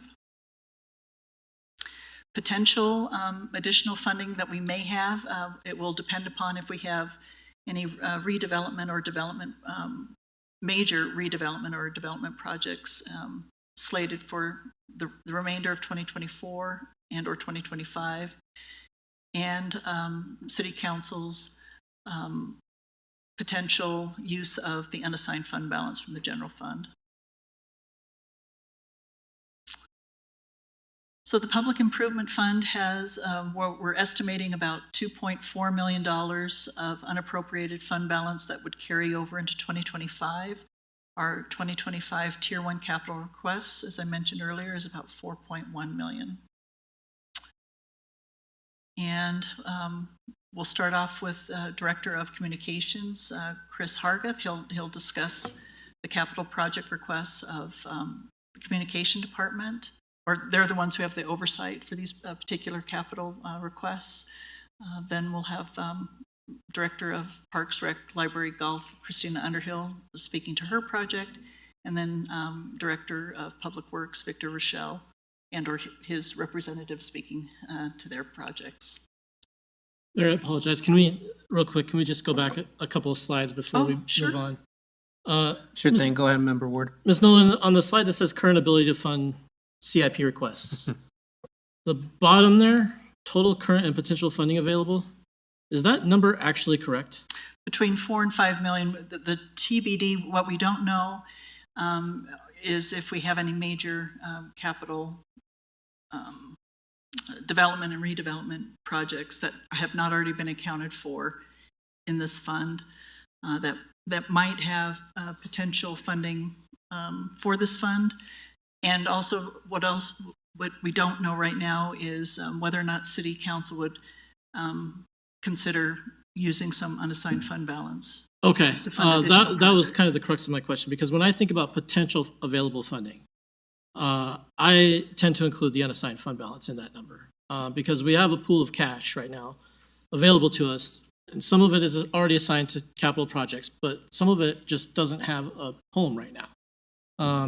So I think in the future, it'd be helpful for me to see on that potential line, that unassigned fund balance included, so that we know either we have $11.3 million and we can't fund under any circumstances, absent a new tax or some new revenue source, 5 million of it, or we have the possibility of filling the gaps with what what's in there, in the bank currently. And I think, if I recall correctly, I think we have around $5 million of unassigned fund balance. Okay. That we could potentially use. Great, But I thank you. don't want to assume anything. Okay, you're welcome. I think the same was true last year as well, Ms. Nolan, but thanks for that. No question, okay. All right, perfect. All right. Oh, Mr. Lesage. Okay. For the mill levy, is that something that's being? Mr. Lesage, do you mind getting closer to the mic? Sorry. No, sure. So the mention of the mill levy for potential funding for this, is that something that's being proposed separate from here? Or is that just a thought right now from staff? Just a thought right now. Okay, thank you. You're welcome. One quick question. As we're budgeting, should we be budgeting them for the 5 million, or will we know ahead of time whether we are going to have that unassigned fund balance to use for our process? We'll need city council's direction on that. It's a good question, because I think in years past, we have definitely pulled from the unassigned fund balance, but we probably should provide a little bit of, well, I think we're always open to drawing from unassigned fund balance if there's obviously a need within the city. I'm trying to think, in years past, have we assigned a number, or did we just look at projects overall?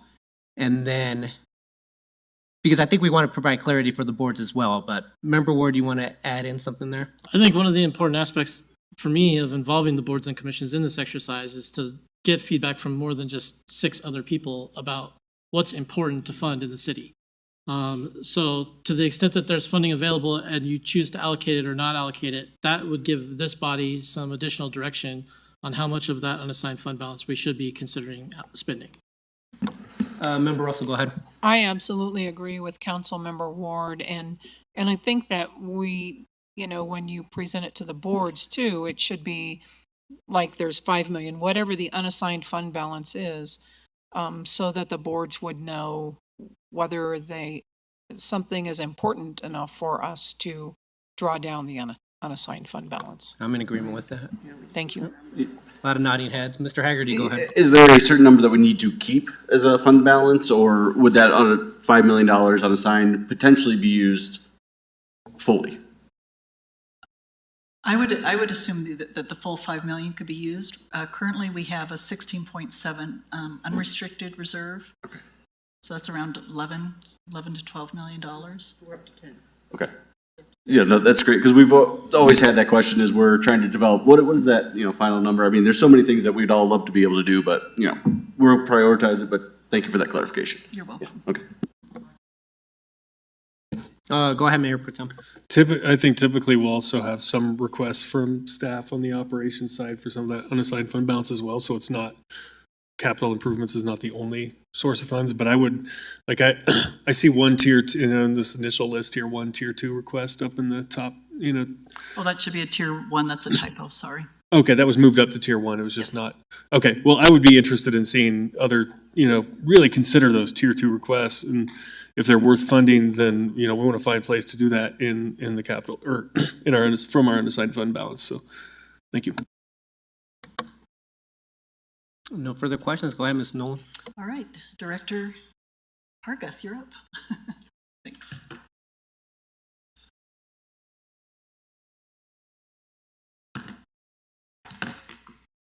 Good evening, Council. As you may recall, City Council allocated funding in 2021 for wayfinding and placemaking when you adopted a wayfinding and placemaking master plan, which included 2 new primary gateways, one of which has been installed, the second of which will be installed, I believe, next week, and then 17 new secondary gateways. This project seeks to transform the city's signage infrastructure while simultaneously creating vibrant and inviting public spaces, and while contributing to economic vitality. We're requesting $100,000 in 2025 in funding to continue the implementation, which will include 4 to 5 additional community message boards. And if you've had an opportunity to look at the plan, those are the pedestrian activity wayfinding plan, or signs in that plan.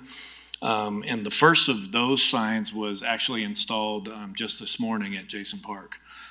So if you haven't had a chance to look at that yet. And I'm happy to answer any questions that you might have. Any questions for members of council?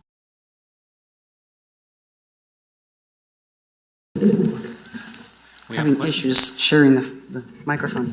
So if I heard you correctly, the wayfinding and placemaking for $100,000, 2 have already been installed, so is it basically $50,000 for each one? I'm sorry, ma'am. I didn't hear the question. Oh, on wayfinding and placemaking, the $100,000, right? Right. Is that basically $50,000 each sign? No. So there's a variety of signs that are part of this program. There'd be, as I mentioned, the community message boards, the primary gateway signs. I guess that's what I'm asking, is the primary gateway signs, how much are The cost those? of each of those. So the community signs are $3,500 each. Primary gateways are going to be $15,000 to $20,000. And the secondary gateways, I believe, are around $7,000. Yep, you bet. All right, seeing no further questions. Thank you so much, Director. Thank you. Parks and Rec. All right. Hi, Director. All right, so we have parking lot maintenance. So we're putting new asphalt down in many parking lots. Malley is, I think, the next one on the list. It will cover, this money does cover all our parks parking lots and our 2 facilities as well for Malley and the Recreation Center. And we do expend these funds annually as our parking lots seem to get beat up and used heavily. Any questions? Go ahead, Member Russell. Are these also the same parking lots that you were talking about earlier when you were talking about asphalt replacement? Do these 2 things overlap? No, so the asphalt replacement was for the golf course fund primarily, and that only covers the golf course as far as the cart paths and the parking lot there. Okay, so this is the parks. Parks and rec recreation parking lot, facilities. right? Yep. Thank you. Is it both Malley and? ERC. Yeah. Okay, thank you. Member Pring. Thank you. Forgive my ignorance, but does it really cost $80,000 a year? And is that just like patchworking the parking lots, or are we resurfacing? What does that cover? It depends on the parking lot status. We do get quotes, and every year we've either gone over what we've had. So in that case, we might just patch and restripe. But for some parking lots that need a new asphalt treatment, which may be Malley this year, we'll get the quotes here shortly for this year and next, and see what we can do with the $80,000 we have for this and next year. No further questions? I do, Oh, I'm please. sorry. Go ahead, Member Wright. My question is kind of general for all the departments. Year after year, the prices are the same. Is there anywhere that inflation is taken into account where, we're seeing prices go up and up and up, or do you just look at each year and say, yep, we need to adjust that? We do that annually, is look at it year after year, knowing what inflation looks like. Obviously, after COVID years, everything was skyrocketing. We're starting to see it be a little bit more level and plateau. So hopefully we don't see heavy inflation too much further into our future, but there's a lot of factors that go into that. But to that point, we're just doing less each year.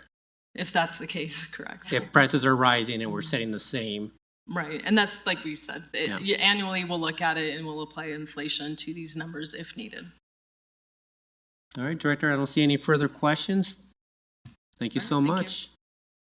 Director Rochelle. Good evening again. So I'd like to start out with the line item number 1, actually listed under communications. So the public art, wraps, and crosswalks. So what that is that's a placemaking initiative. It's a collaboration with communications, CMO's office, and Public Works to enhance intersections, to put in decorative crosswalks and wrap traffic signal cabinets unique to the area. We already have a couple of them out in the community, and we're looking to expand that program in a placemaking fashion. Moving down to line number 4, this is our neighborhood traffic calming program. We do have our new traffic engineering manager now on staff, and so we're looking to advance that program. get that program buttoned up and then published out to the community. You'll see a little bit further down, we actually have a line item for implementation of what comes out of that, but that is the formation of the program itself. Line item number 5 there, the citywide transportation plan in collaboration with ETAC. We advanced that up to a tier 1, and the goal there is really to set a baseline throughout the city and look for opportunities to improve our transportation network, but also that gives us something to lean on when we're looking at development coming in. We will have an established plan and be able to point to improvements that may be needed in addition to what may be generated by development within the community. Up next is the walk and wheel plan. As Jenny mentioned, that is actually a tier 1. We moved that up in coordination again with ETAC, looking to advance multimodal connectivity and projects identified in the city's walk and wheel plan. Line 7 is the alley maintenance. That is ongoing maintenance, in addition to potentially bringing on a contractor in needed conditions to maintain our alleys. Line 8 are bridge repairs. We have a number of bridges that need approach slabs redone. They need to be sealed so that we can maintain our bridges. Line 9 is our concrete program, and that's our accessible ramps. So every year when we're going through the city, we're updating our handicap ramps to bring them up to ADA standard within the community. Line 10 is a program that's the concrete utility share. So that's the match for the concrete utility to fix curb gutter or sidewalk within the community prior to paving. Line 11 ties in to line 4. This is our implementation of the neighborhood traffic calming campaign. So this is actually going out into the community and installing identified traffic calming improvements based on the program, the application, and the data to address documented problems in the community when it comes to speeding, in addition to working on our safe routes to school. Line 12 is our pavement maintenance by area. This is in addition to the money that we use from the recent sales tax increase to help improve our roads within the community. And that is chip seal, mill and inlay, and maintenance treatments. Road and bridge, line 13, that's actually our materials. We'll get that clarified there. That's the materials that we use for staff in-house to do road and bridge repairs. Potholes, asphalt patching, base material, those kinds of things. Line 14 are our signal equipment upgrades. Some of our signals are old and need maintenance on a regular basis. That could be anything from the red, yellow, green light to wiring to the computer and the controller that you see inside the cabinet. And then last, line 15 is our street reconstruction. This is full depth reconstruction. Just an example might be Union Avenue. That street is going to need full depth reconstruction. There's no maintenance on that. It's time for a new section of roadway to handle the traffic. I'm happy to answer any questions. All right, thank you. I think it was Mayor Pro Tem first and then Member Russell. Yeah, thank you, Mayor. Thank you, Director Rochelle. On the bridge repairs, what kind of, I see 500,000 this year and then another $1 million over the next 4 years after that. What kind of study was done to kind of analyze those bridges and determine those numbers? So there's a classification on the bridges. So there's a study done on the condition of the pavement or concrete, how the structure itself looks, how the approach slab looks, how the ceiling looks, and then each bridge is given a rating. And so our goal is to maintain those ratings to the point where the bridges remain serviceable and do not need to be replaced. Is this an annual inspection, or how does that work? We're working on developing an annual inspection. We have a staff member with a structural background who is doing that now. Very good. And I also want to say, look, I'm happy to see so many traffic calming and multimodal stuff in the tier 1. So thanks for the work on that from ETAC and staff. Absolutely. Member Russell. Thank you. And thank you, Director Rochelle. On the bridge repairs, and the road and bridge, none of that money is being used for Dartmouth Bridge, is it? Correct, it is not. Okay, and so, on the $500,000 for bridge repairs, is the Union Bridge, across the Platte River, is that targeted for repair soon? Is that included in any of this? We are actually looking at repair, or temporary repairs, but full replacement coming down, somewhat similar to Dartmouth Bridge. We do believe the deck of Union Bridge is going to need to be replaced. Okay, thank you. I know that the Budget Advisory Committee was talking about that last year already, so. Yes. Thank you. Member Nunekamp? I have a question around line 15, street reconstruction. How are we thinking about reconstructing streets as it relates to the opportunity to do things like complete streets? And then also when we do that, will we also be replacing underground utility at the same time like we're doing on Old Hampton? How are we fitting that into the kind of the larger story of streets in the city? Good question. So yeah, we're certainly looking to leverage other projects that are going on. Union Avenue is actually a great example. Our utilities department is looking to replace a water line. So we're trying to coordinate the timing of those projects. There's also one over by the medical district, by the hospitals, that's very similar, where there's a large water line that needs to be replaced. And so we actually had that project, or that road listed this year for full depth reconstruction. We're pausing, and so we're going to patch to make safe and then wait for the water line project, which is supposed to come on the heels at the end of this year, so we can leverage that and not tear up a new road. So coupled with that, things like complete streets, if there's an opportunity to leverage those dollars, if we're going to go ahead and change the curb line, to not spend money to reconstruct and then turn around and move it. Broadway's may be an example of that. So we have the South Broadway complete streets. Last year, we resurfaced the road. We did not do the parking lanes.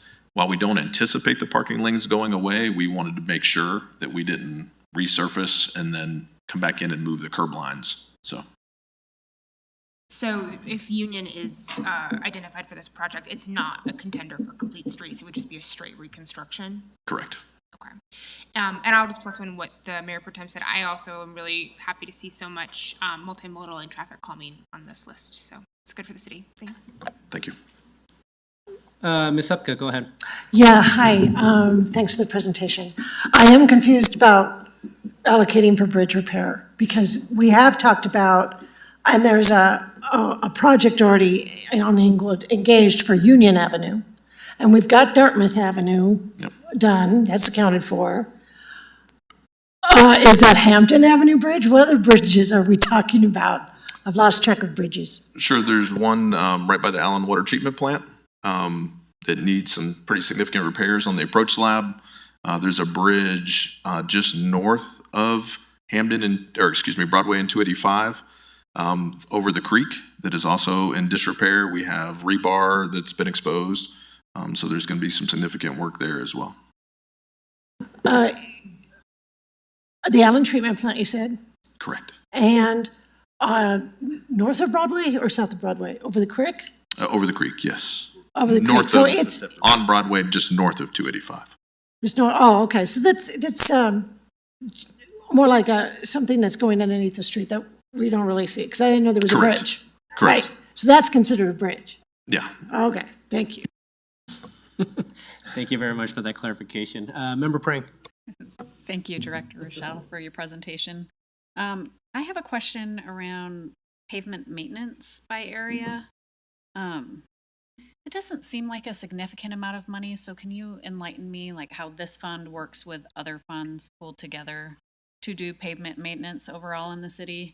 And then also, how do we prioritize what areas are getting work done? I hear lots of complaints about our streets.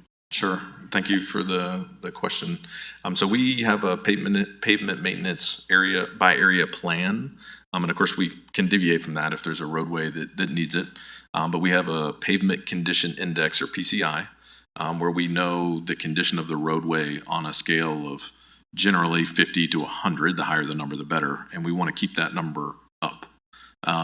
And so the 500,000 is a number that historically has been in the budget for Public Works. With the sales tax increase, added approximately $1.8 to $2 million. Last year, we were able to significantly increase the amount of work we did with the contractor. We brought a base price, and then we actually brought a change order to City Council to expand the scope for that contractor based on that sales tax increase. So this money gets added to the sales tax and then allows us to continue moving and expand the improvements that we're doing throughout the community and increase our overall PCI for the city. That's helpful. And is it an annual process that your staff are going out and rating the roads? So our staff do put eyes on them annually. This year, we're looking to implement a new scan and refresh our PCI. So the PCI itself is not necessarily refreshed every year. Staff are out there every year, especially our streets team, who are out patching potholes regularly, as well as our inspections team. But we use that PCI as a baseline, and then we actually go put eyes on it as well to make sure that it's accurate data. Okay. And then just one other question for this area. It looks like further down in your tiering, number 19 and 20. Let me see these. Yes. So those two, are indicated as tier 2 and 3. They seem like potentially accessibility issues for our citizens to get around the city. I'm just curious about why they're ranked the way that they are. Yeah, good question. So right now, we are currently, Public Works is coordinating with the City Attorney's Office on an ADA transition plan. So we anticipate that plan to inform next steps and prioritize ADA needs within the community that would include these two line items. Okay, that's helpful. And when can we potentially anticipate that plan coming forward? We anticipate a contract being proposed and coming to council probably in the next month or so. Okay. RFP's been solicited. I believe the selected vendor has been chosen by the selection committee, and we're now in negotiations on the contract. Once that's done, then a contract will come forward to City Council. Great, thank you so much. You're welcome. Member Russell. Actually, I appreciate Member Prang's question. So if that happens, I perhaps would like to see us promote the sidewalk gap to a tier 1 project. I know that over on Lowell, the people that really needed this, they're gone now, but for years they asked for the sidewalk to be done on Lowell around Monmouth, but I think there's several places up there on Lowell that there is no sidewalk. So I would like to see us move those up. Okay, thank you. All right. I don't see any further questions from council. Thank you, Director. Are you going to go through the rest of the... Would you like us to go Yeah, go through the tier 2s and tier 3s? If there's anything that you want to speak to that's top of mind regarding those. If I can get it to go back here. We might be frozen. I was going to say it froze on my side too, so at least within my screen. Mayor Sierra, could I ask for one? Yeah, go ahead. Yeah, the alley paving, I think, is one that's also a big concern for a lot of our residents. Sure. And it's something I think that we talk about just about every year when we're going through the budgeting process as well. So it'd be something I think understanding what does that 500,000 get us, maybe trying to understand, is that worth moving up as well? Yeah, good question. Thank you. So last year, we, for the first time, implemented, I'll call it a modified alley paving. So we used the millings from our paving project. We regraded certain alleys that were known trouble spots, and then we applied the asphalt millings and then had those compacted. We will be doing that again this year. And so that is independent from the alley paving that you see up there. Alley paving, as listed on the screen, would be more of a concrete alley paving program. And the dollar amount would, depending on what we were able to do and the cost of the concrete, get us anywhere from maybe 2 to 3 alleys. So we could look for areas where developers have already done parts of the alley and fill in the gap. We could look at trouble spots that maybe didn't have any paving. Obviously, it'd be a little more expensive.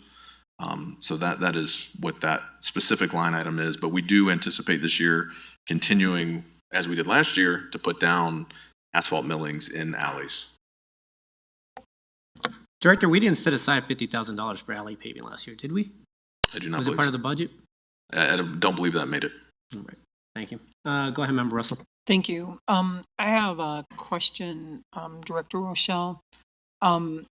It has to do with the alley. I think it's between Bannock and Acoma on the north side of Oxford Avenue. And a year or two ago, somebody took me through that alley. It kind of looks like there's some concrete there, some paving, and there are huge holes right behind the apartment house.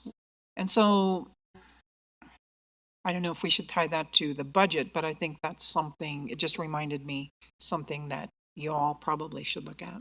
Yeah, we'll absolutely take a look at that. Thank you. See what's going on. Thank you. Are there any specific questions from council regarding tier 2s, tier 3s? Go ahead, Member Wright. Thank you.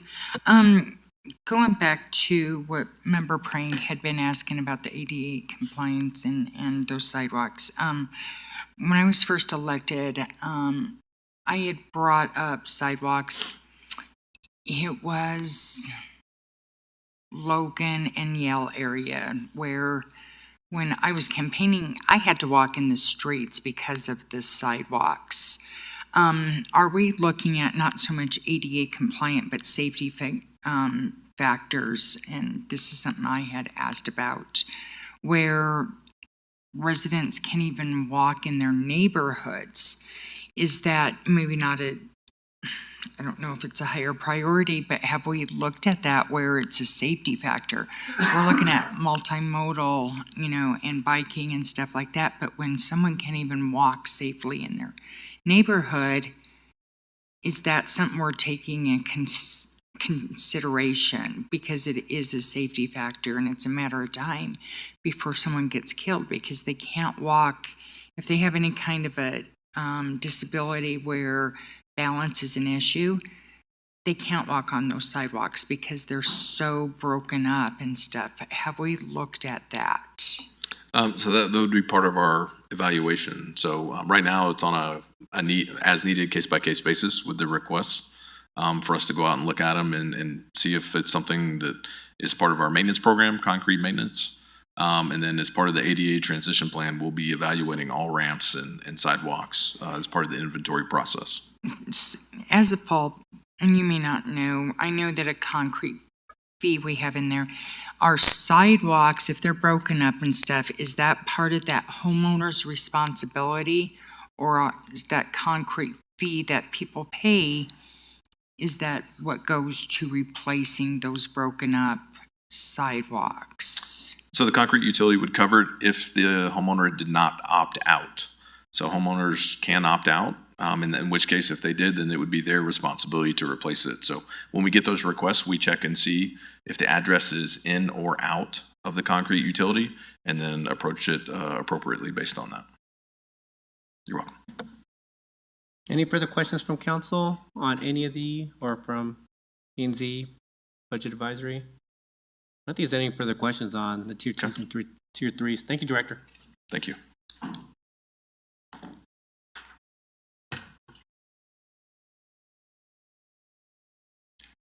Okay, the next fund is our Capital Projects Fund. We have approximately $814,000 at the end of 2024 to carry over into 2025, and our Tier 1 capital requests total about $4.5 million. Again, this fund does not have a dedicated funding source and is relying on transfers from the general fund and or the public improvement fund. So up first is the Communications Department, and I believe Madeline Hinkfuss is here to discuss the first project. No? Chris here? I guess then Brandon? Huh? Madeline's towards the back. I thought he was here too.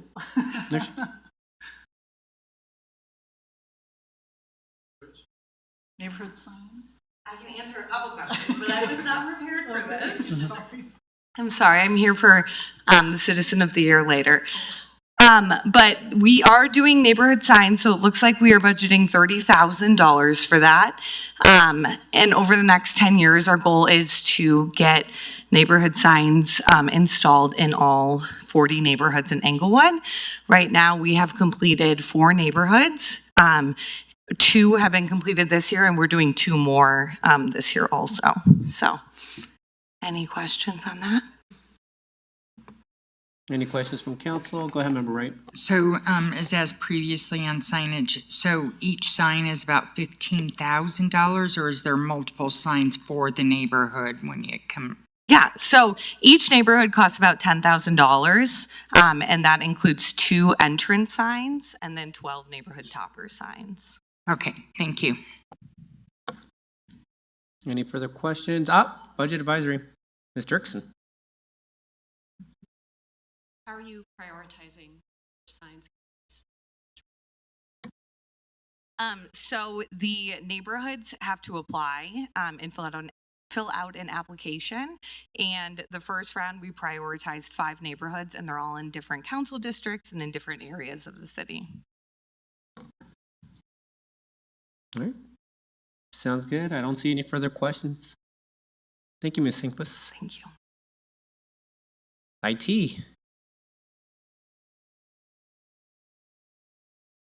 Do we have anyone from IT speaking to their items?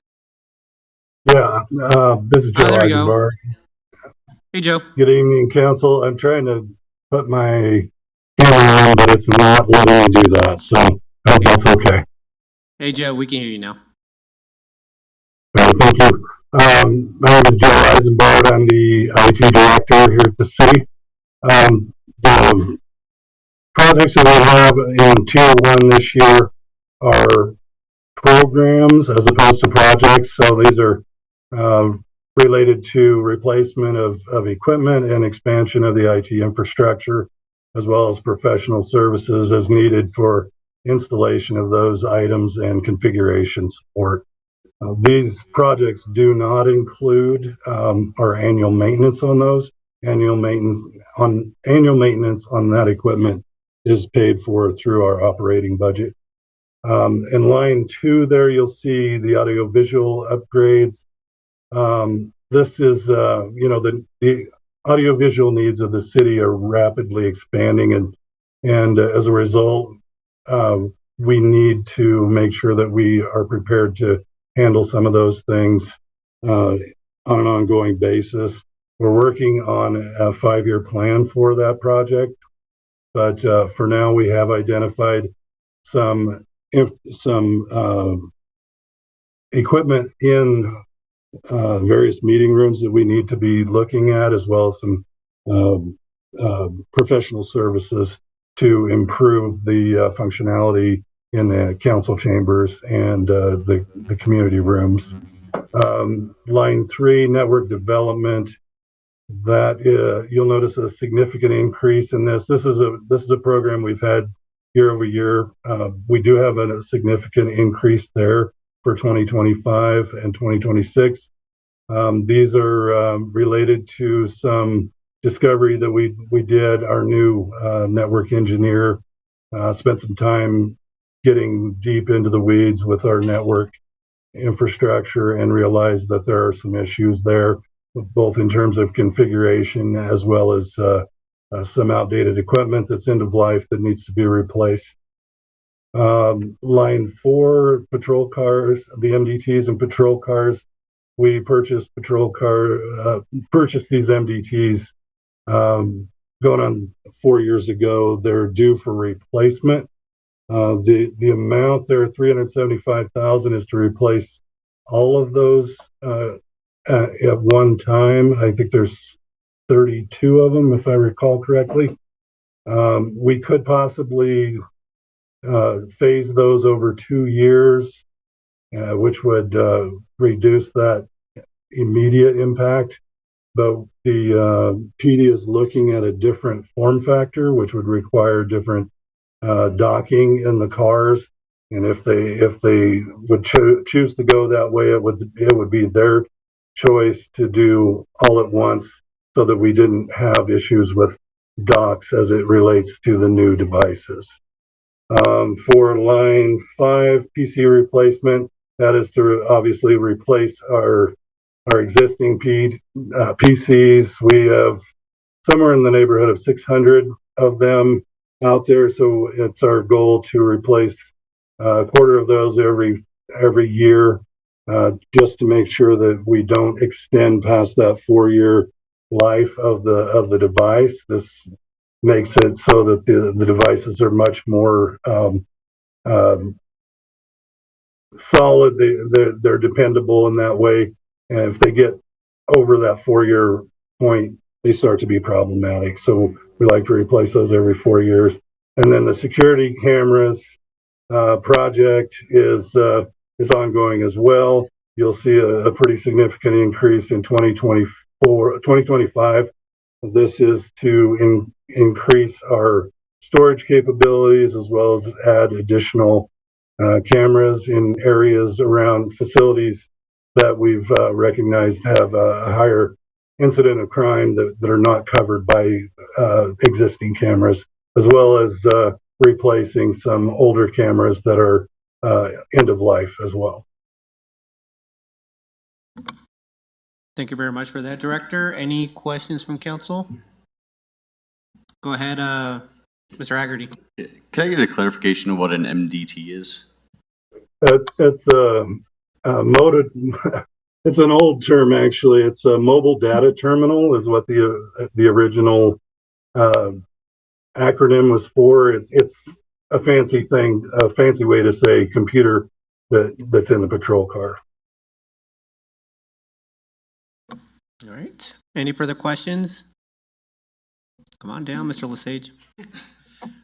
For the network development IT, are there priorities within there that are security related, or any concerns there that if maybe the money was not the full amount was given, is there something in there that like, hey, we need to look at from a priority perspective? Understood that you may not be able to say that, here, but There are security related issues there that we need to address. Yes. okay, thank you. Any further questions? Member Wright. Thank you. How many estimated PCs do we need to replace? Good question. Brandon, are you available to answer that? Roughly a quarter, so. I'm here, Joe. Good evening, Yeah. Council. Brandon Brown. I'm Operations Manager of IT.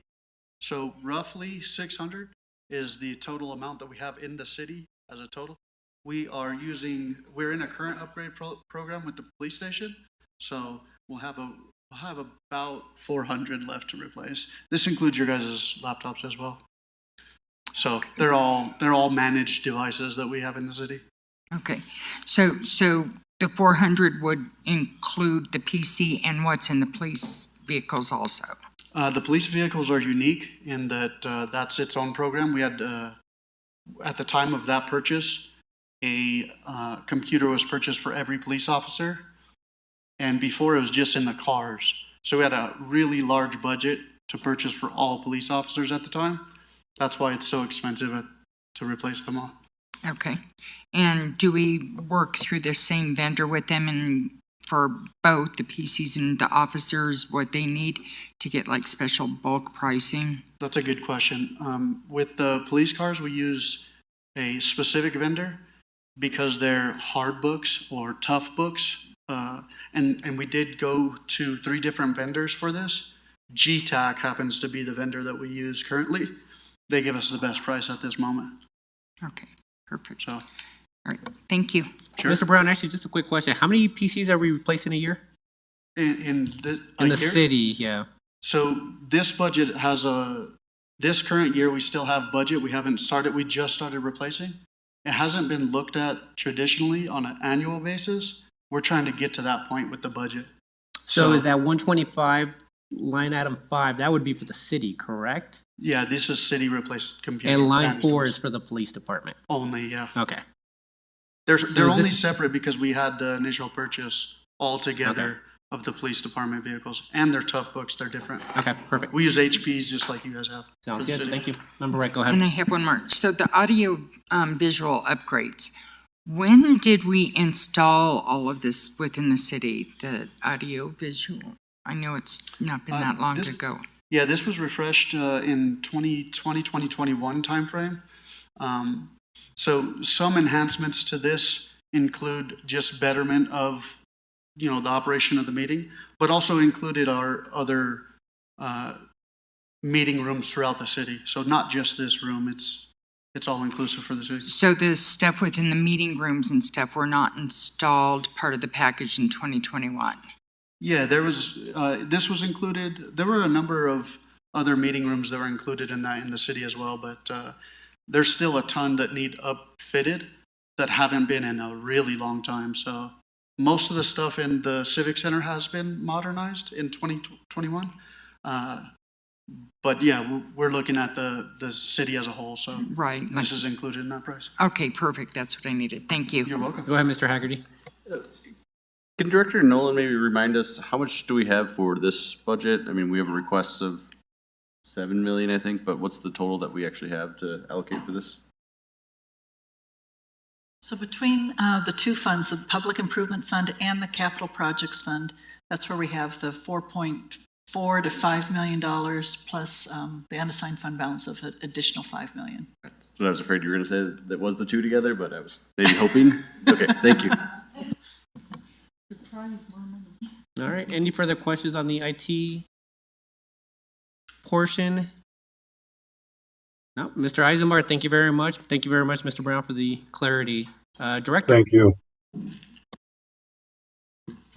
All right, we've got 4 items on here for Parks, Recreation, Library, and Golf. The first one is for the Emerald Ash Borer mitigation. All the trees in our city have been treated from right-of-ways to city parks and the golf course. Right now we have a grant open for residents. If they have ash trees in their yard, they can submit for reimbursement up to $500 or 25% of either the treatment of their ash or removal of their ash. And so that's what the funding is used for. Emerald Ash Borer is in the Front Range. In fact, it was found in Lakewood recently and Littleton. We haven't seen any actually here, but it's not to say it's not. It just hasn't shown itself. So we'd like to continue that funding. Art in public places, we take 1% from the Capital Projects Fund annually, and that goes towards our Cultural Arts Commission in funding new pieces of art, maintenance of other art that we own, and commissioning of new art as well.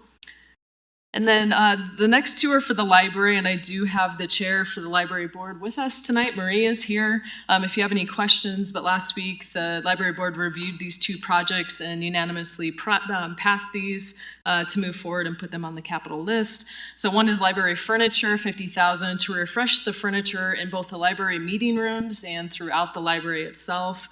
It hasn't been done in many years, and we'd like to update it to be more contemporary, and having surfaces that we can clean easily is also important. And the next one is $130,000 for the library entrance. We did the feasibility study actually last year, and we got back plans. They've already been permitted and stamped and ready to go if we're able to move forward with this, but to be redoing the entryway into the library on the south side, making it more visible with glass, removing some of the wood that exists. There's a lot of blind spots for the security and for the staff within the library as people enter in the library and even exit. As well as adding an emergency exit near the parent room on the northeast corner of the library itself. There is no emergency exit there. The only ones that exist are on the south side here, as well as the entryways, both north and south, are considered emergency exits. We'd also like to install an emergency exit in the children's room. They have no outs if they needed to leave quickly from that area, and so it'd actually exit into the staff area, and we can get them out easily into the back or into a safe zone. And so those are the 4 projects we have proposed as part of the Capital Projects Fund. Any questions? Thank you so much for that, Director. Any questions? Member Wright. Thank you. So the feasibility study has been done. Correct. And that was around $30,000 or $15,000 that we spent last year. That was not, that's not part of the 130. That was a separate Okay, amount. so do additional studies need to be done? You just need to go for the construction? Originally, this is 2 projects combined into one, so correct, construction is the next step. Okay, perfect, thank you. Member Nunekamp. Thank Thank you for the presentation. On the same topic of the library exit, is the photo in the packet what it would look like? It is, yes. Okay.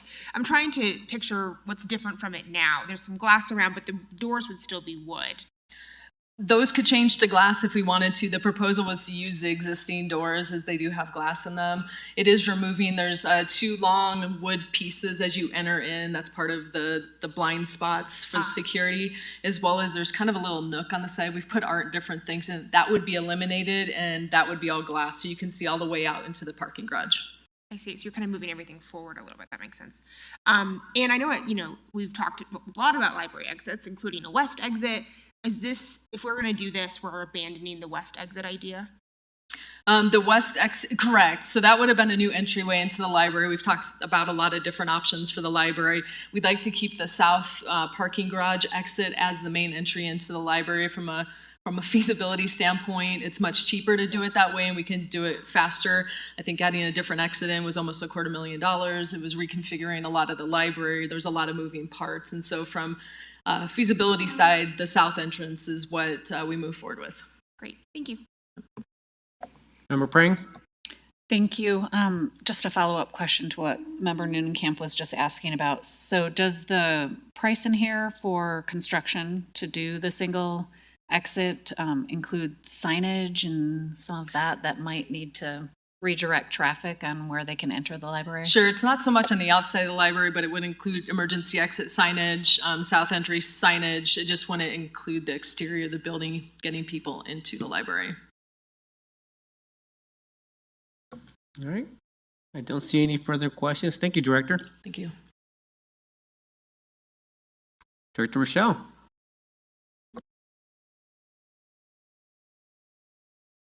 All right, for Public Works, so line 11, the energy efficient project. So this is a follow-up to a presentation that was given by Year Out Energy, I think approximately 2 months ago. This would be the city's capital match. We would anticipate about equal matching dollars. This is to upgrade all city facilities per the Year Out matrix, which it's probably hard to read. There's a little snip of it in the back. HVAC, lighting, de-strat fans at all city facilities. And of course, we would look to seek grant opportunities to reduce the city's contribution. But this is what currently Year Out estimates capital contribution would be for the projects identified.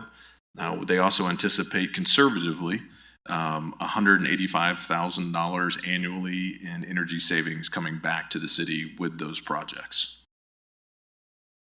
Line 12, the ADA compliance projects, that is inside city facilities. So that's either elevators, ramps, things in and around the buildings for compliance there. Line 13 is the Civic Center second floor carpet replacement. That includes the main lobby out front, the community room, offices, areas where we see a lot of traffic coming in from the public. We have seen the carpet start to pull up in various locations there, and its useful life is coming to an end. Line 14, facilities and operations. These are needed projects that have been identified outside of the Year Out Energy. They could be done independently or in collaboration with for all city facilities.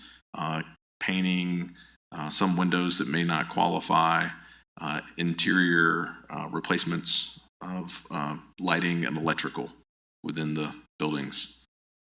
Line 15, security at Civic Center and Central or Rec Center, 20,000. This is upgrading, again, security inside and around the buildings there to further support our contract with Allied as well as PD based on things that we're seeing, upgraded locks, potentially new lighting in certain areas, and improvements of that nature. I did want to mention line 16. It is a tier 2, but we believe something worth considering are backup generator facilities. Currently, our service center does not have a backup generator, so if power goes out, nobody's getting fuel in their vehicles. We also do not have generators at one of the fire stations. And so that line item is in there for those 2 locations. Happy to answer any questions. We'll start with Mayor Pro Tem and then Member Nudenkamp. Thank you, Mayor. Thank you, Director Rochelle. My question is on the energy efficiency projects. Obviously, it's a really big number. It is. Especially compared to everything else in the list. What a lot of the projects we take on, we kind of break up into smaller pieces over multiple years. Why is this all lumped into 1 year? And that's based on feedback that we receive from year out on the opportunity for grants that are out there to advance those, as well as collaborating with adjacent jurisdictions, going in jointly on certain grants. We believe there's an opportunity to leverage those matching dollars for a greater return on investment. What kind of grant funding do you think percentage-wise of this is available? That's a great question. This is the city's anticipated contribution based on our discussions with the year out. So we're probably looking somewhere, 70-30 or 60-40 for grant funding. This will be the city's portion, and then there will be, so we could actually spend 6 or 7 million. If we went out on our own, absolutely, but we could see this number drop. This number drop because correct, of certain additional grant matching. Funded by grants. Okay, thank you. And Mayor Pro Tem Anderson, if it's okay, I believe that the vendor for this project is actually on the call. I believe they are as well, if you'd like some additional information. Yeah, that would be helpful. So if you're on the call, if you could share some information. Yeah, we can hear you. Did you want a follow up to that previous question, or is there additional questions? Yes, follow up to that one. Yeah, follow up. Well, I guess I'm curious. What more with any more specificity? What are the grants we're going after? What's the biggest projects included in this line item? Yeah, in this particular line item, we pulled in at least 3 different sites for solar PV, and what we're hoping to get back is the match from the IRA, not the match actually, the direct pay from the IRA, the Inflation Reduction Act, which we believe can get 40% on the solar PV. And so that number is conservatively about $1 million that would come back to the city. I'm sorry, I can't remember if that was taken into account with how this capital infusion was requested. But that money is money we're trying to go after with this particular. In addition, there's rebates through Xcel Energy that we'll be going after, and then also with this money, there's potentially we're in the process right now of discovering if we're going to get this grant money, which is the public building electrification grant. We submitted for this just a week or 2 ago, and we'll find out if we were awarded it in about 2 weeks' time. And that particular grant would get up to $750,000 for multiple buildings for electrification of certain systems that are currently fossil fuel using. And so we will be doing a further study if we are awarded that. And that particular grant requires a 25% match. So the city puts in $250,000, we would get $750,000 towards those projects that are electrification, which currently would help some of the sites that are already in the IGA, which is this line item. Thank you. Thank you, Director. Member Nudenkamp? Thanks, Mike. Is there anything to add, Tim or Victor? No. I think we're good. All right, go ahead. I've got a couple questions. A lot of hot mics tonight. Obviously, whenever we see a number that big, we're gonna have a lot of questions about it. I appreciated the explanation, and I am curious to see when this comes back to us in June if the number is still the same, considering what we might find out on grants between now and then. The other big number is facilities and operations, which is kind of like a big catch-all bucket. And also I see that there's energy audit implementation in that as well. It's very high for 2025 and then goes down quite a bit. Can you talk about, again, the spread of next year versus the subsequent years? Yeah, for the facilities and operations, we will be refining that, looking at the year-out energy audit, especially as these numbers come back in. We find out about the grants and things of that nature. We do have several large items that are beyond the end of life, and so we're trying to balance those with the energy audit and then with what we're going to do as a city. Civic Center is a great example.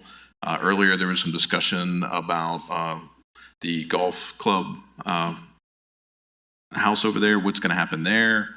So we're trying to balance, large cost items. HVAC is a really large one. If we can lean on year out, then one number may drop. And then the timing of what's going on with the facilities, we also are trying to be cognizant of that and not invest money and then turn around and either abandon or not use or demo at the same time. Well, I appreciate your thinking about that, this building obviously included. And yeah, I'd be interested to see when this comes back how the balance is. I want us to obviously take advantage of the low-hanging fruit that we especially can get funding for this year and grant funding, and then what maybe is something that we can delay. I personally would like to see the backup generators elevated to tier 1 if that's something that we are able to find some space for. And I would like to deprioritize the carpet replacement. I think looking at everything else we have going here, that's just not, it doesn't rise to a tier 1 for me. Thank you. Member Pring? Thank you. Thank you for the presentation in this portion. So I definitely had some questions about potential overlap between the citywide energy efficiency and the kind of catch-all bucket of facilities and operations. I mean, these two amounts could easily take up everything that we have available to fund. So I would definitely be interested in seeing a lot more detail, especially in areas such as lighting improvements and HVAC improvements.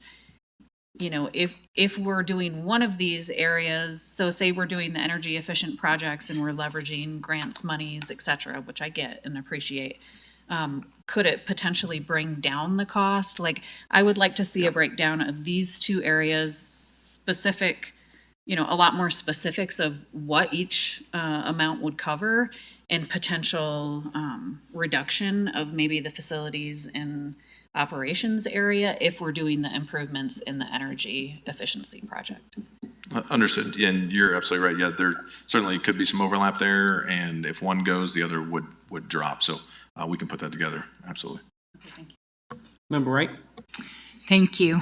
A couple of questions.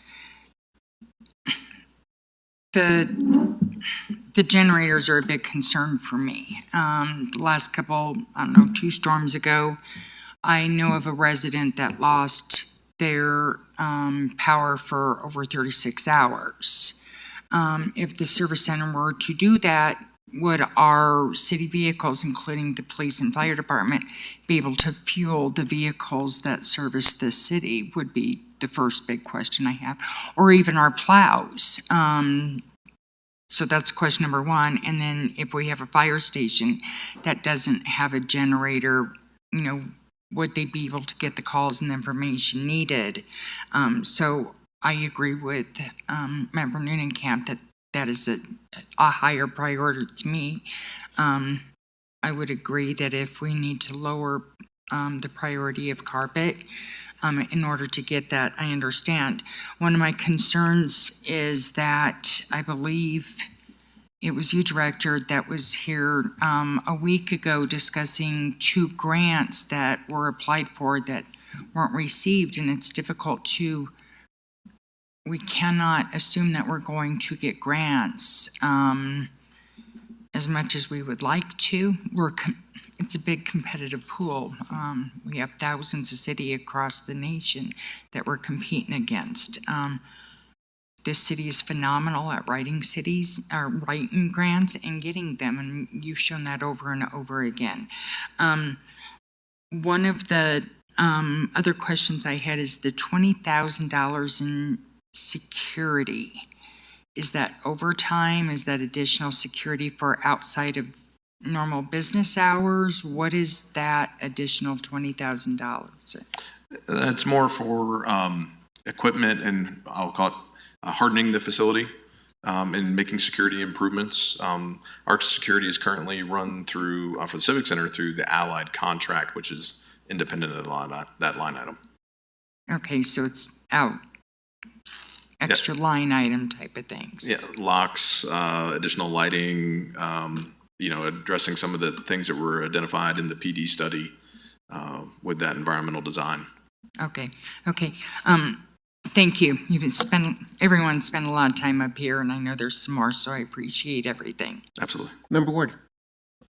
I concur with what we've heard from some of the other members. To me, backup generators for critical infrastructure are tier 1 all the way. I think the times that you're going to need backup generators are going to be the times when there's the highest demand for city services. So from just a service delivery and security standpoint, I would say that that's tier 1 in my book. And I think we may have enough comments now to elevate that up to tier 1.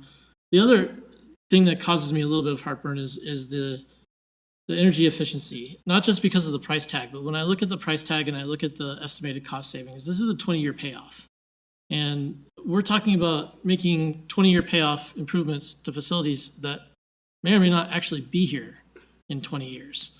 I'm not opposed to energy efficiency. I think energy efficiency is great where you can get it, but I am opposed to energy efficiency for the sake of energy efficiency. There needs to be, in order for me to buy into it, some sort of financial benefit along with the energy efficiency benefit. And I don't know that I can see that without a full breakdown, and I definitely have trouble seeing that in relation to a facility that we don't know if we're even going to be occupying as soon as 5 years from now. Yeah, thank you for your comments. So we are certainly sensitive to, especially the Civic Center, and working with Year Out on those type of investments. We've actually had those discussions that if the payback is more than 5 years, we need to put it under a microscope and really evaluate it. We will be coming back to City Council per previous direction at the last study session where Year Out came to provide an additional update of that full package. So you will be seeing those details here in short order. Thank you. Mr. Haggerty. I guess building on that, will that be before we get through this budgeting process? Because P&Z will be meeting in next month or so. Correct. Yes, Okay. it will be. And then, so it'll be a breakdown of each one of these. Have we committed to doing any funds? I see there's a $8.5 million total cost, some city match and things like that. What have we committed to, if anything? We have not committed to anything at this point, just the analysis. Okay. And we're looking for those opportunities. All right. Thank you. You're welcome. Deputy Director, anything you want to add? Thank you, Mayor. Yeah, I just wanted to add that speaking to our sustainability coordinator, that the 3.8 million does not actually include the Civic Center. So, not to say other buildings may be gone, but we did an analysis of buildings and their age and things like that. And so knowing that this building may go away, it was actually not included as part of that. Okay, so the city center or Civic Center was not included. Just very low hanging fruit. If it had that 5-year payback or sooner is what we were looking at for Civic. Sounds good. All right, perfect. Mr. Haggerty, go ahead. Is there, can it be piecemealed? Are there certain projects that could go forward, or would you need, in order to have this happen, all $3.85 million? That's something we're currently evaluating still with Year Out. The thought is there's a better opportunity to leverage grants and savings if it all advanced in one package with some surrounding community partners as well. There is a chance it could be piecemeal, and it's something we're continuing to look at. Thank you. All right, any further questions, comments from council or the boards? Hey, come on down, Suzanne. Come on down. I'll just stand here for a moment because I have a series of questions. Can you speak to the individual cost of a generator? So I would need to pull the data, but we did get costs, and the challenges are that you have to upgrade a lot of the electrical. So I'll use the service center as an example. Some of our members have toured the service center. Given the age of the facility, the electrical setup is also, I'll say, dated. And so to install a generator, there's actually going to need to be some pretty significant infrastructure work with the electrical system. And so that's included in there. The lion's share of what you see on here is for the service center because of that.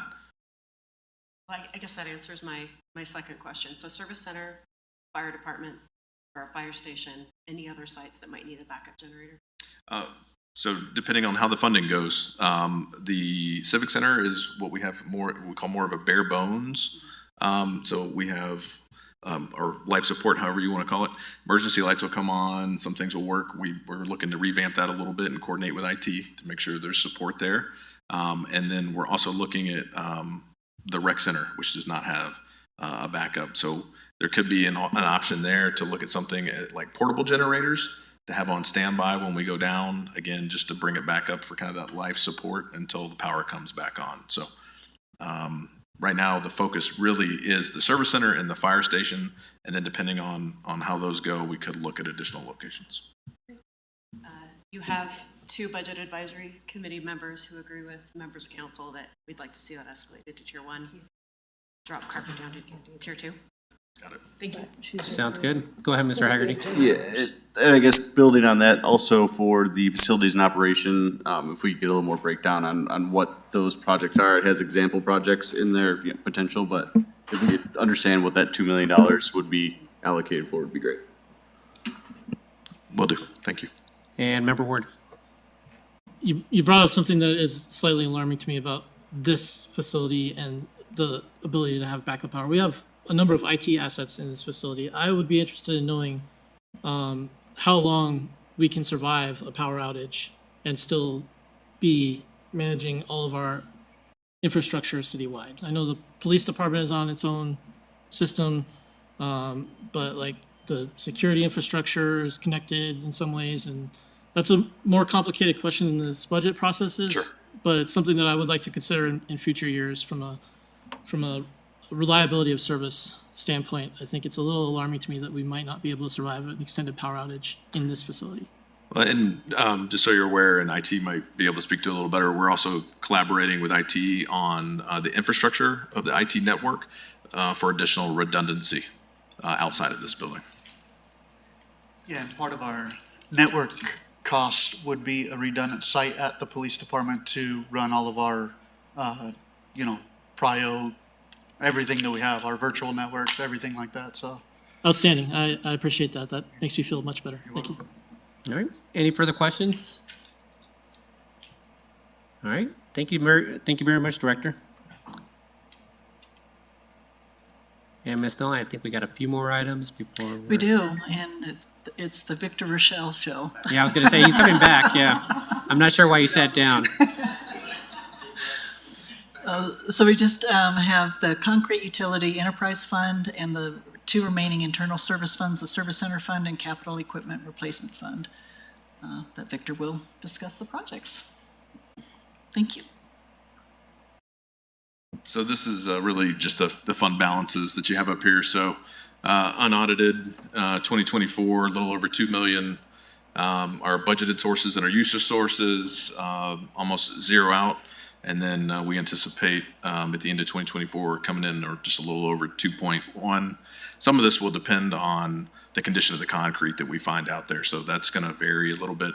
We also are trying to get ahead for our paving and get concrete fixed before the pavers get there. Historically, we've kind of run them parallel where the concrete contractors are on site like a week before and then paving's chasing them within the zone. And this year, we're really trying to get a zone ahead with that. And then again, through the ADA transition plan, we anticipate identifying additional concrete needs that will need to take place to be compliant with that transition plan from an ADA perspective.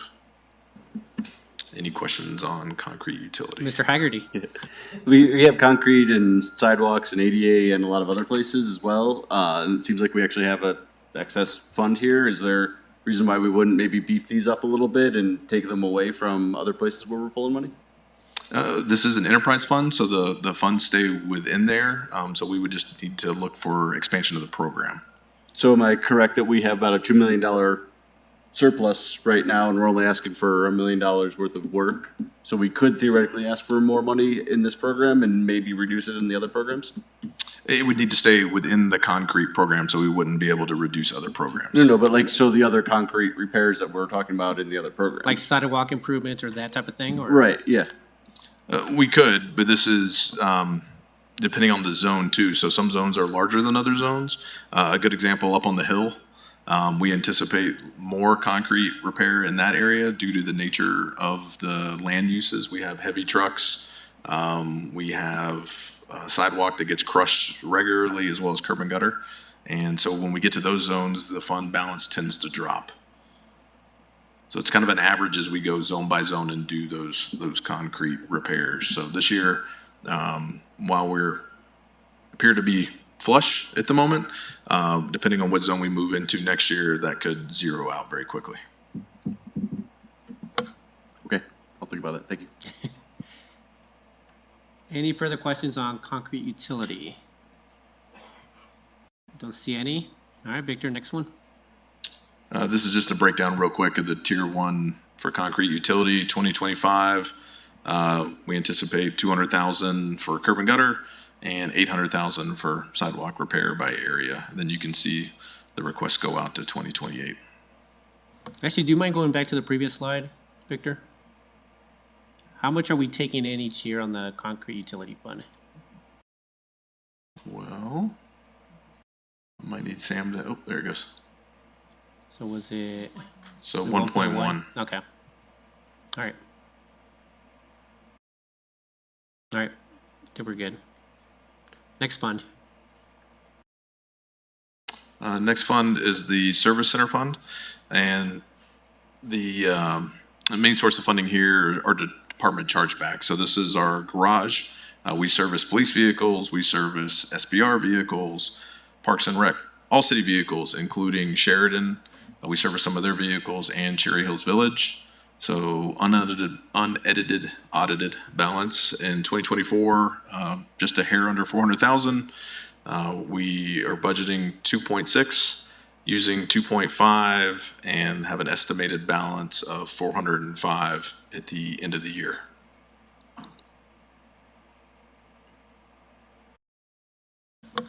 Any questions on Service Center?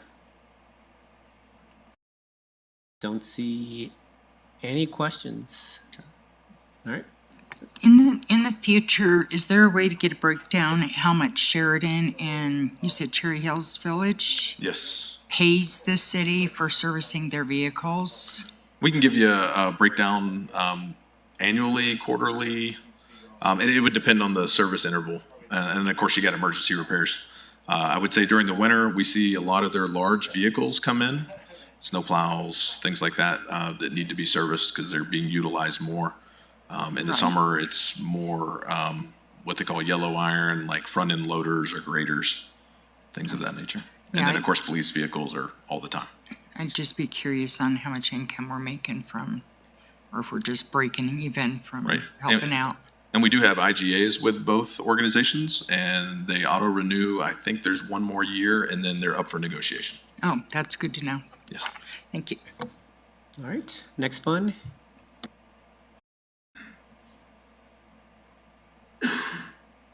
Next is SURF, the City of Inglewood Capital Equipment Replacement Fund. Somewhat similar to the concrete utility, this carries a balance, but this is for replacement of vehicles. So when a department purchases a vehicle, we take the cost of the vehicle, divide it out by the lifespan, and then that department pays into SURF so that at the end of the useful life of that vehicle, there's a balance ready for them to use to purchase a replacement. The balance as of the beginning of 2024 was a hair over 4 million. We have budgeted 1 million, and we anticipate uses of close to 2.5, with a balance at the end of the year of 2.6. And the reason for the delta here, we just continue to see a large delay in vehicles. So vehicles that we ordered in 2023 aren't going to be into 2024, some even in 2025. So that's the discrepancy you see between the sources and uses in here. It really comes down to the timing of the vehicles. You might recall we also had a small change order or a budget supplemental just recently to close out 2023 due to SURF vehicles as well. All right. Any questions, Mr. Haggerty? I guess kind of building on using other funds, is there any way for, if we're talking about police vehicles, to use any of these funds for the computers that are required in those vehicles or anything like that? That's generally considered what we call upfitting. So it's not in the base price of the vehicle. It doesn't come from the manufacturer like that. So that's kind of an above and beyond. That's not typically budgeted within the SURF balance. Thank you. Any further questions? All right, I see no further questions. Thank you, Director. Is there any, that was the last one, wasn't it? Yeah, okay. Oop. All right, thanks so much for your time, Director. Back to the Jenny show. So we're almost there. Second to last item.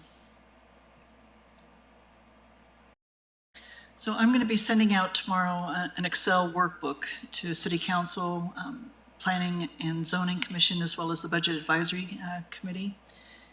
And you may or may not choose to use this tool to help prioritize the capital requests of the Public Improvement Fund and Capital Projects Fund. But it is, I'm going to go over it, and it is available for your use if you so choose.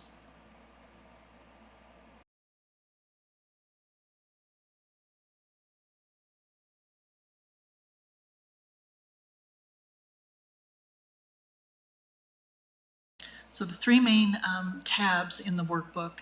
First tab is going to be titled PIF and Capital Projects Request tab. There are 5 sections that I'll just briefly go over.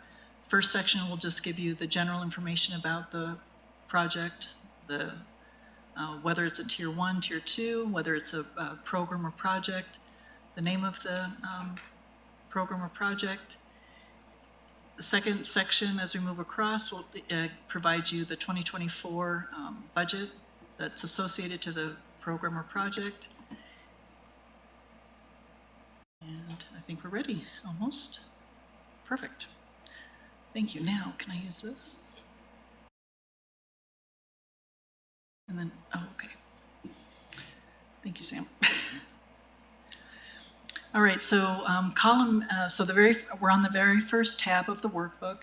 Column B of this tab is the PIF or Capital Project Request number that will be associated with the capital or capital or program request on the corresponding tabs, whether it's the Public Improvement Fund tab or the Capital Projects Fund tab.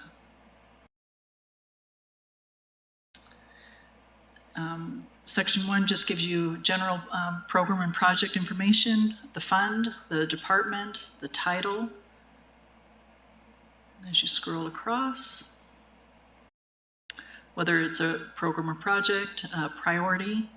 Section 2 is the 2024 budget that's been associated with that particular project or program. Section 3 is the 5-year capital estimated cost requests that have been presented tonight. Keep scrolling over. Section 4 is the department's weighted score that has been provided for those programs and projects, as well as under column Z, the capital request ranking based on that scoring of the departments. Oops. And then the last one is the committee members' score that is linked from the tabs 30 for PIF or 31 for the capital projects tab. And again, the score is based on the criteria under column B, and you'll place your score under the column that says score for the first project, which is public art, wraps, and crosswalk. You'll have a score that has an associated weight to it. And then that total column will link back to that very first tab.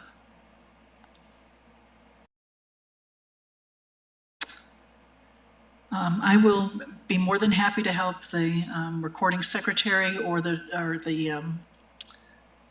committees to copy over their scores. So once you have a score from a member, you'll basically just do arrange, copy, and then over on the combined score for the members, so it's about fifth tab over, combined member score, starting with row 71. You can then, after you copy the range of the committee members' scores, then you can do arrange paste values. And I've got, I think, about 10 sections, so you have up to 10 members, and if we have more than 10 members per committee, let me know. And then those scores will, up at the very top, rows 29 through 65, you'll get the total scores as submitted by each member. You scroll over to the right, the average total will be provided as long as, and this is another caveat, but again, I will help you with this, As soon as you copy a member's score to that lower section, you'll want to enter the word submitted just one time per score for each member. And that's just in this little gray area in column T. But I can help you with that if you use this. So that is the tool in and of itself on the mechanics of how to use it. Any questions? Yeah, thank you, Ms. Nolan. Let's start off with Mayor Pro Tem. Thank you, Mayor. Thank you, Ms. Nolan. What, when if we were to score these, what are we putting in that score? Like, what are the? Okay, so for Public Improvement Fund, under column B, this is the criteria for each of the scores.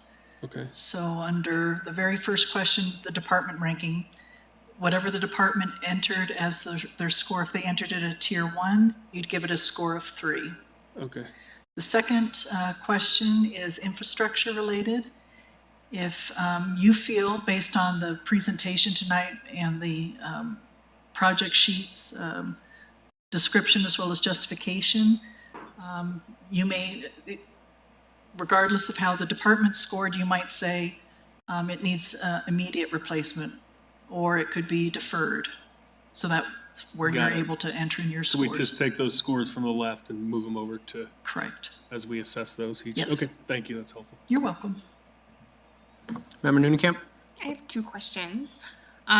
When are you asking for this feedback by? We'll want this information by the end of May, so it will correlate with the memo to the city manager's office of the June 5th deadline. Great. And then I know you said a couple of times, if they choose to use it, is it the city's request that boards and commissions use it? We would like for them to use it, definitely. It is strongly encouraged. We should be clear. Thank you very much. You're welcome. Mr. Haggerty, did you have a question or? I think it's kind of building on that question. If we have some members that don't use it or choose not to, or maybe aren't able to, how do we relay that information? I mean, is ultimately the goal still to come up with a number, or do you need this ranking system as well? I mean, I love the idea of it. I'm just concerned about implementation within a month.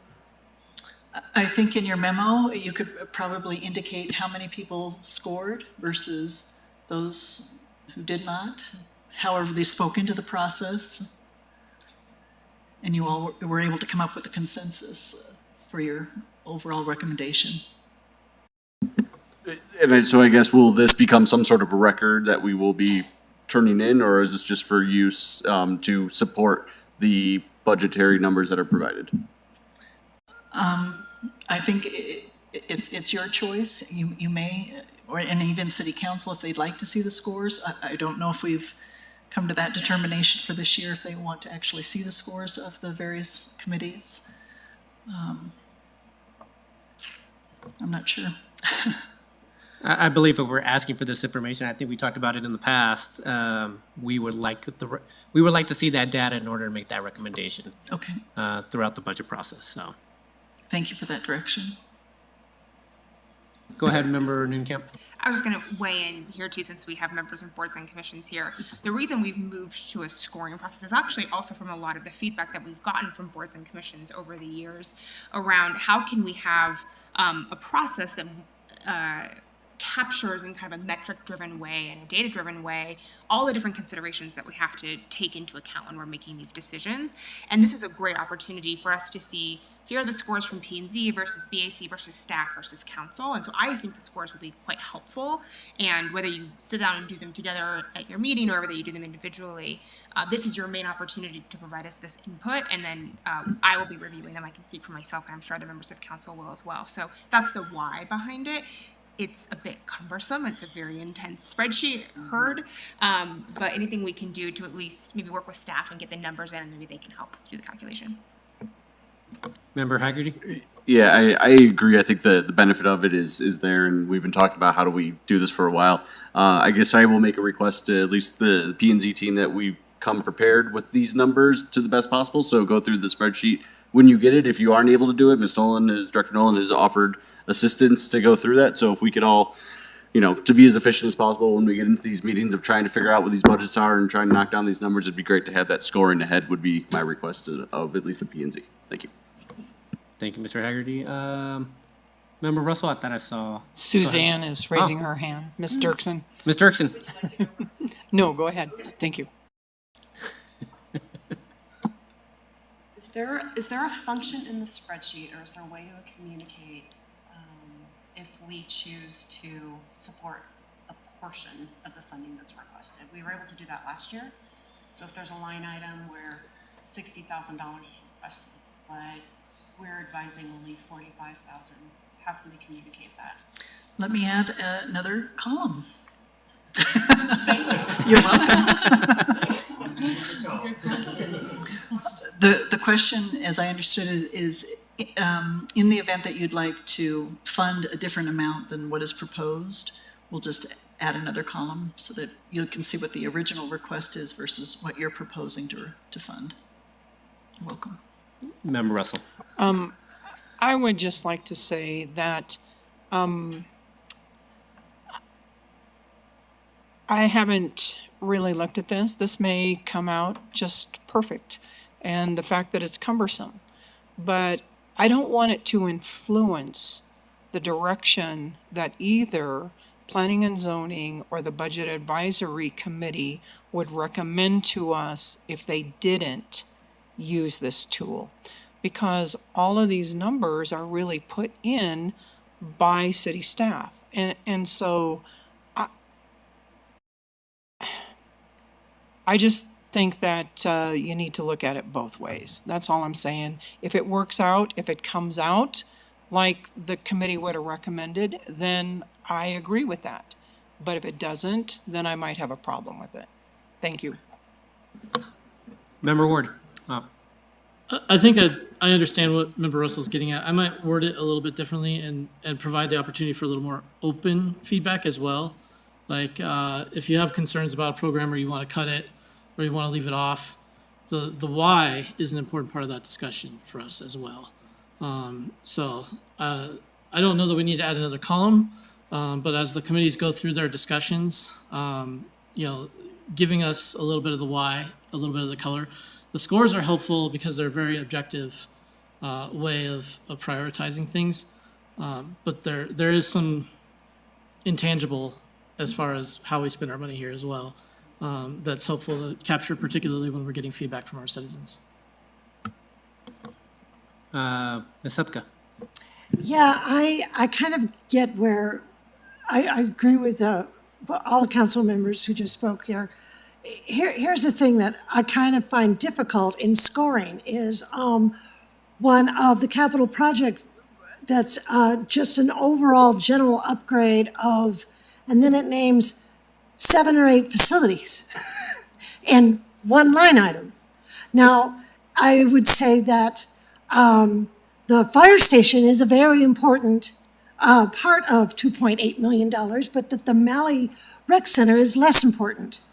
So while the scoring is helpful, it's not going to end the discussion about how we spend this money. That if it had more granularity, per se, again, we're replacing a roof, how much is that? Or we're replacing HVAC systems, which buildings and where is that? If we had that granularity, I think that spreadsheet would be more useful, but we don't.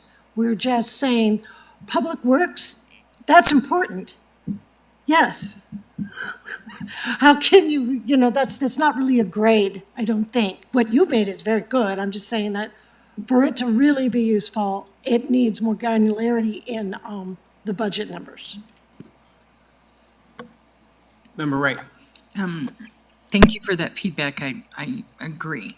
Also, our only priority 1 issues on here, because we discussed there's a priority 2 that we believe should be on there, the generator. I think there was enough consensus for that particular project to be elevated to tier 1. Right, but I'm wondering if there are other things that these committees and stuff where they're looking at saying, that might be a bigger issue than other things where they can, they're looking at this and it's, just like other, committee members and council members have said, when they're looking at it, in their opinion, maybe something's more important than what they're, and it comes down to, I think also staff, they know more, but it's the information that we're seeing on this, and when you're looking at the pack, there's a little bit more. But based on the information we have, it may seem to be a higher priority. So when the scoring's going on, I think that should be an option also. And in addition to the dollar amount change, we could also add a notes and comments section so that if you're making that determination that you want to move something up or down, that is helpful information. Mayor Pro Tem? I would just add that I think the way to see this, not as the outcome of, the spreadsheet and survey as the final word, but as something that could potentially reveal priorities that would otherwise not be noticed. If it turns out everybody ranks something really high, that's something that may not come up in discussion, and that could be a great starting point for reevaluating the priorities for the final recommendation. City Manager? Thank you, Mayor. I just want to comment on some of the comments that have just been made by the boards and commissions and council. It's very helpful to have the feedback of, the line items. It would be helpful to have some of those larger groupings split up. I think that's feedback that, kind of early in this process where we've tried to change this and update this process is very helpful. What I will say is that council did see all of this information on April 17th, and we had 2 check-ins in the winter where we went over this. So I appreciate that staff has done a tremendous amount of work trying to respond to council's requests for scoring and more objective data, but we have tried to, build in a lot of check-ins with council to make sure that this is your criteria, not just staff's. Mr. Haggerty?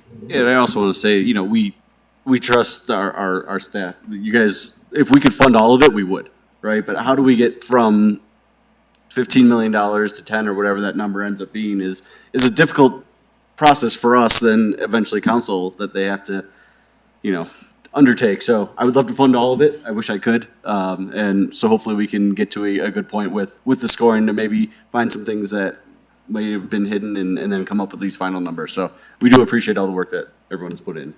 And if I had enough money, we could fund it all. Ms. Nolan, is there anything you want to add? I think I'll give you the final word. No, just one last question. So I don't know if I can get back to the presentation. This is the one last outcome from our outside consultant and just a direction from City Council. And it's basically whether you'd like to be a reconciler or an approver. And as a reconciler, you would be providing your own prioritized capital request list developed with the ranking input from the departments and their respective boards, commissions, and committee, the Capital Review Committee, Planning and Zoning Commission, and Budget Advisory. Or as an approver, you'll rely on staff synthesizing that information from the departments, Capital Review Committee, Planning and Zoning Commission, and Budget Advisory Committee. So we would like your direction. Thank you, Ms. Nolan. Anyone, Member Ward? Is this truly a binary decision? I mean, the way I look at it, we start with the approval and we get to the reconciliation. We have the baseline here that says what staff recommends for the cycle. There may be some things that we identify that we like better or that we want, or even that weren't on the list that are concerning. And as we work through the process, we move to reconciliation, keeping in mind that making major changes late in the cycle is an incredible burden. But that's kind of how I view the process. It's a little bit of this and a little bit of that. I think option A, reconciling, is probably far too large in scope for us to undertake. But I think we can do a little bit of both. Mayor Pro Tem? To me, this comes down to a question of if we, if we all said, we just want to be the approver, does that mean there's a new step in the process for staff where staff will reconcile it for us and then come to us with a recommendation, a final recommendation? Or does this mean if we say, no, we want to be a reconciler, that, that we're going to, You're going to participate in this yeah, process. we're gonna have P and Z's recommendations, we're gonna have Budget Advisory Committee, ETAC, we're gonna have everything in front of us and say, here's what we want to do. Is that what you're saying, is if we choose approver, then there's gonna be another step for staff in the process? If you choose a approver, yes, staff will make that recommendation or bring that recommendation list to you in August. If you're a reconciler, then we'll need to set up another meeting for you all to go through this process, just like the Planning and Zoning and Budget Advisory Committee. So, I get. That's my understanding. Yeah. No, I mean, I don't know that, like, I like the idea of doing the reconciliation in theory, but it sounds like a lot of work for 7 people to agree on a reconciliation across the board. I think if I would lean one way, it would be staff to come with a recommendation and us have access to all the underlying data and make modifications to it as, as council's priorities seem fit. I would kind of like to see staff's recommendation, honestly, and I guess that would probably put me more on the approver side, with the caveat that, I'd love to, with my fellow council members, have the authority to change it up in the end. Thank you, Mayor Pro Tem, which is what I think is what we've done in years past, right? So, to me, it is like a mix of approver with, some small modifications to gain consensus. So that's the way I see it, but go ahead, Member Noonan-Kemp. Yeah, I agree. I think approver is closer to how we've typically done it, but I think that what would be different this year is having access to all of the rankings and really being able to compare, and then have an opportunity, whether that be in June or in August, to say, actually, I do want to move this, or, I would make an amendment that we do this based on what I saw in the rankings from, whoever. I think that is what I feel I'm missing right now in this process, is kind of that comparable data. So that's what I would like to see. Member Russell, anything you want to add? I just would like to add that I agree with Councilmember Ward. I think we're a little bit of both. I believe that planning and zoning are to recommend to the city manager. The city manager is to bring it forward to us. I think Budget Advisory Committee is also an advisory committee to the city council. And I think the bottom line is council should be making the final decision on this after getting input from all the boards and commissions. So, thank you. Yeah, perfect.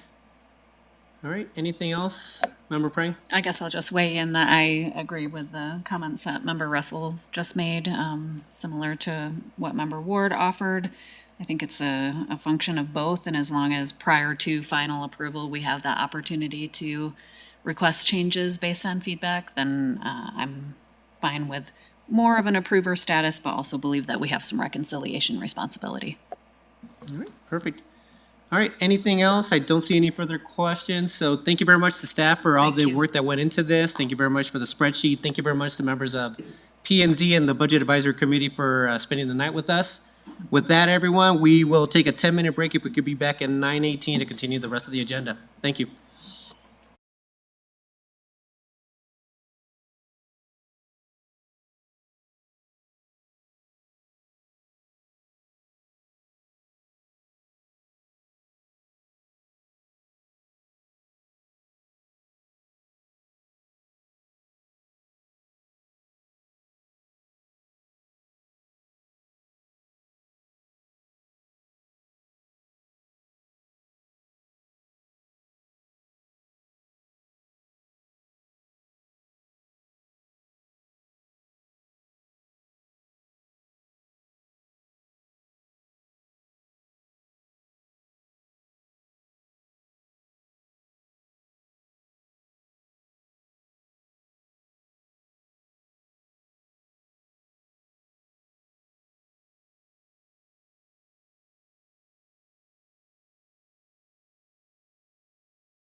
Members of council, if you could please be seated.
No, Corgi versus Pitbull.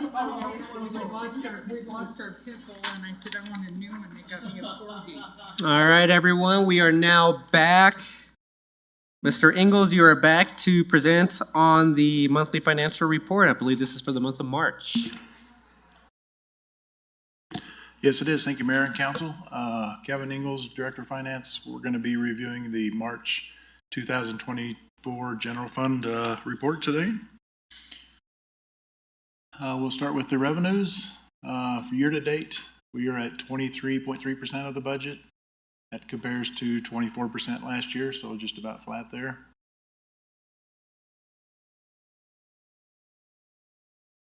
Here's your revenues by category. A couple of things to point out here on the property tax line item. If you'll recall our budget supplemental number 1 from January, we did reduce our estimated collections because of the Colorado State Legislature passed a bill back in October, which was after the budget had gone through the process. But it is going to impact us by a couple of $100,000. We're down 318 now, but most of that is timing. But as we go through the year, you will see that our comparison to last year will probably be lower a little bit. Also on charges for services, and I've mentioned this before, but I'll keep mentioning because it'll stand out throughout the year. That's increase is offset by an increase in expenditures in the public works line, and that's for them taking over the city center property management that used to be run by EAF. Overall, we're about 2.5% above last year. So for expenditures, year-to-date, we're at 26.1% compared to 27 last year, so once again, about flat. We do have transfers out of almost 4.5 million, and I will talk a little bit more about that because it came up in an earlier discussion tonight. We have a slide for that here in a minute.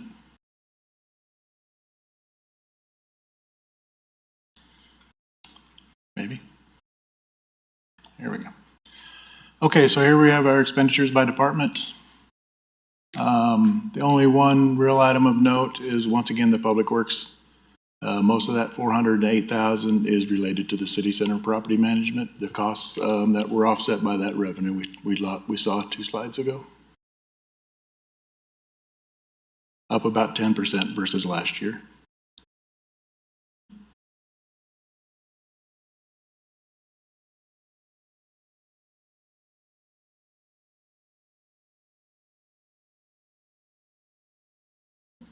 A little bit of a delay, sorry. Is there that much of a delay? Yeah, it seems to be. Well, it's a little worse than a delay. Well, with that, I think that's, let's see if there's any questions for members of council, unless we needed to see the other slides. No, that's the main part. The only thing I wanted to mention on the transfers, you asked the question about Union Avenue, Member Russell. Yeah, we transferred, you approved in the regular budget, $3.3 million to transfer over there for the bridge and for repaving. Okay, thank you. Sure. I appreciate that. All right. Any questions from members of council regarding the March financial report? Don't see any further questions. Director Engels? Okay. Director Engel, right? It's us, yeah. There we go. Thank you. Thank you so much for your time. Thanks for staying late Sure. with us tonight. No problem. All right, up next is Citizen of the Year selection. We have Madeline Hinkfuss here to give us the two nominees. Just a minute. Sure, go ahead. Is only the PowerPoint out, or is the council meeting down? Is the council meeting still online? Looks like the council meeting's still online. This is just the PowerPoint, just the projector, so. Okay. All right, thank you so much, Mark. So it looks like just the projector inside the council is, or the computer is only down. We'll get the projector back up here in a second, but Ms. Hinkfuss, good evening. Hi, thank you. So tonight I am here to ask council to review the nominations for the 2024 Citizen of the Year. I do want to note that the agenda states that you all will select a Citizen of the Year tonight, but instead we're just asking for a discussion and you will vote at a later meeting. So in your packet, you will find the two nomination forms that were submitted for 2024 Citizen of the Year. And this year's nominees are Laura Cooper and Tiffany Kapler. So let me know if you have any other further questions. Sounds great. Thank you very much, Ms. Hinkfuss. Ms. Wright. I just have one. What dates are the nomination open? Yeah, so this year it looks like we opened applications on February 12th and we closed them on March 29th. Any further questions for members of council or any comments? Member Nunekamp. Sorry, Mayor, I'm confused. Are we discussing right now? We can discuss unless there are any further questions for Ms. Hinkfuss. So if there's no further questions, we could just go straight into just a discussion. I think we're good. Go ahead. I don't have any questions. I'm happy to weigh in. I always love when we have great people to choose from, and here we are again this year where we have people who it's very clear are giving back to the community in really powerful ways. And, you know, if it were up to me, I would actually kind of like to have my cake and eat it too. I really love the Girl Scout nomination. And I wonder, though, if there would be a way for us to recognize the troop and not just this one volunteer, because it does seem from the timeline of all of the events that they've laid out from April to December, these are things that the whole troop is doing, not just this one volunteer. So I would be interested in maybe doing some sort of council recognition for them in some way. But if we're looking at just the one citizen, I was really impressed by Ms. Cooper's nomination. I'm quite familiar with the Inglewood Holiday Store, which is a partnership between nonprofits, businesses, and Inglewood schools. I've had the opportunity to be at that event for several years. It's incredible, just the sheer number of individuals that they serve, families in our schools who would not have a holiday without this organization. And to see, you know, our businesses like the Inglewood Grand and Brewability and Chick-fil-A all participating in this citywide charitable event is really powerful. And I think the nomination says it takes, 200 hours of volunteer time to pull it off just from this one individual. So I would love to see Ms. Cooper as Citizen of the Year, and I would love for us to recognize the Girl Scout troop in a different way as council. Thank you, Member Nunekamp. Anyone else with anything to say? Member Prang. Thank you. I agree to stellar nominations that have come forward.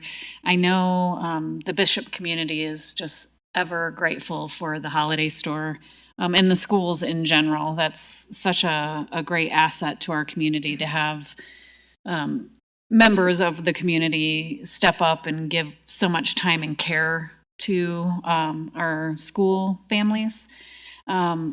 I also really enjoyed the letter of recommendation for Ms. Kapler. And I think, looking at the two options and having to decide is very challenging. I just thought perhaps, Ms. Kapler,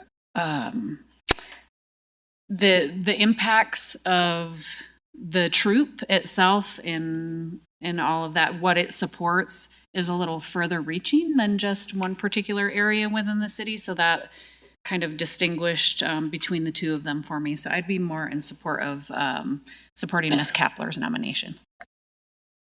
Perfect. Anyone else want to weigh in? Go ahead, Member Wright. Thank you. I would agree with what's been said. The one thing that I will say as a parent that has been involved with Girl Scouts, Boy Scouts, is that it takes someone to facilitate the troops, the units, that type of thing. Without the troop itself, it's not going to happen, but you need that leader to facilitate, to kind of bring in those girls and say, this is what we're going to do, this is where we're going to be, this is what we're going to do. And it sounds like that's what Ms. Kapler has done. And without a strong leader in doing that, none of these things are going to happen. So I don't 100% disagree with recognizing the entire unit. I do think that without her, those things would not happen. And it's important to recognize those people. So maybe recognize her as the volunteer, but the unit can also be recognized as a whole at the same time for their accomplishments. Mayor Pro Tem. Yeah, I echo my fellow council members' comments. Great nominees this year. Happy to support either one of them. My first choice this year would be Ms. Cooper, but would happily support either one if it comes down to, split vote or something. Yeah. Perfect. Anyone else want to weigh in? I'll just weigh in. I'm always happy to see how some of our citizens are engaged with the city itself, and I always learn something new. So I'm not very close to the Girl Scouts. So I've always known that they always got involved within the community, but I just didn't know to what extent. So seeing what Ms. Kapler has built with her troop is really great to see.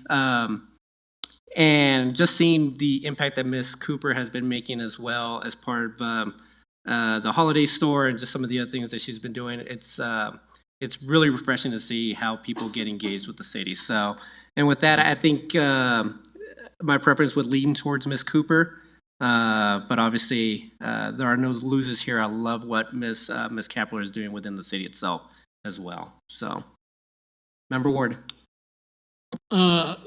I concur with everything that's been said so far. That being said, my first choice would be for Ms. Cooper, namely because of the application packet and the nomination packet being more robust. She has nominations from 4 different people, all of whom are residents of Inglewood, and that would be compelling justification if they were equally positioned, in my opinion. Thank you, Member Ward. And Ms. Hinkfest, this is going to be coming in front of us here in probably sometime in early May, after our next meeting, I would guess, and then we would have a formal vote at that point. I believe that's how that's going to work. Okay, perfect. And then anything else you want to add, Ms. Hinkfest, on just the process? No, thank you for just reviewing the nominations, and I know that whoever is the Citizen of the Year will be very thankful and excited. Sounds great. Well, Ms. Hinkfist, thank you very much for running with this program. Thank you very much for staying tonight. And yeah, I guess we'll be speaking again about the actual nominee sometime in early May. So thank you so much. Thank you. All right, we're moving on to the next agenda item. We have we don't have Peter Van Wright here tonight, but we have Mr. Roach, correct? Actually, Mayor, I'm online. Oh, there you are. We cannot keep you away, could we, Director? Thank you, Mayor and Council. I can't seem to get my video to come on. It might be because I'm up in the mountains and the streaming is not allowing it, but at least you can hear me.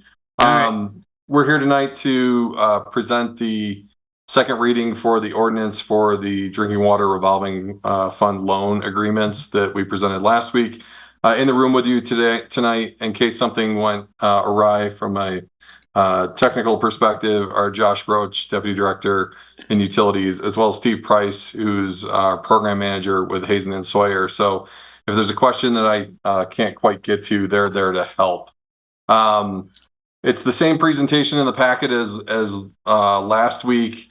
So I won't go through the entire presentation. But I did want to touch back on, there were 4 questions from the council meeting last week, and we got some answers to those. So I thought I'd review those and then just do a summary of the dates and the deadlines, and then leave it and then turn it back over to you for questions.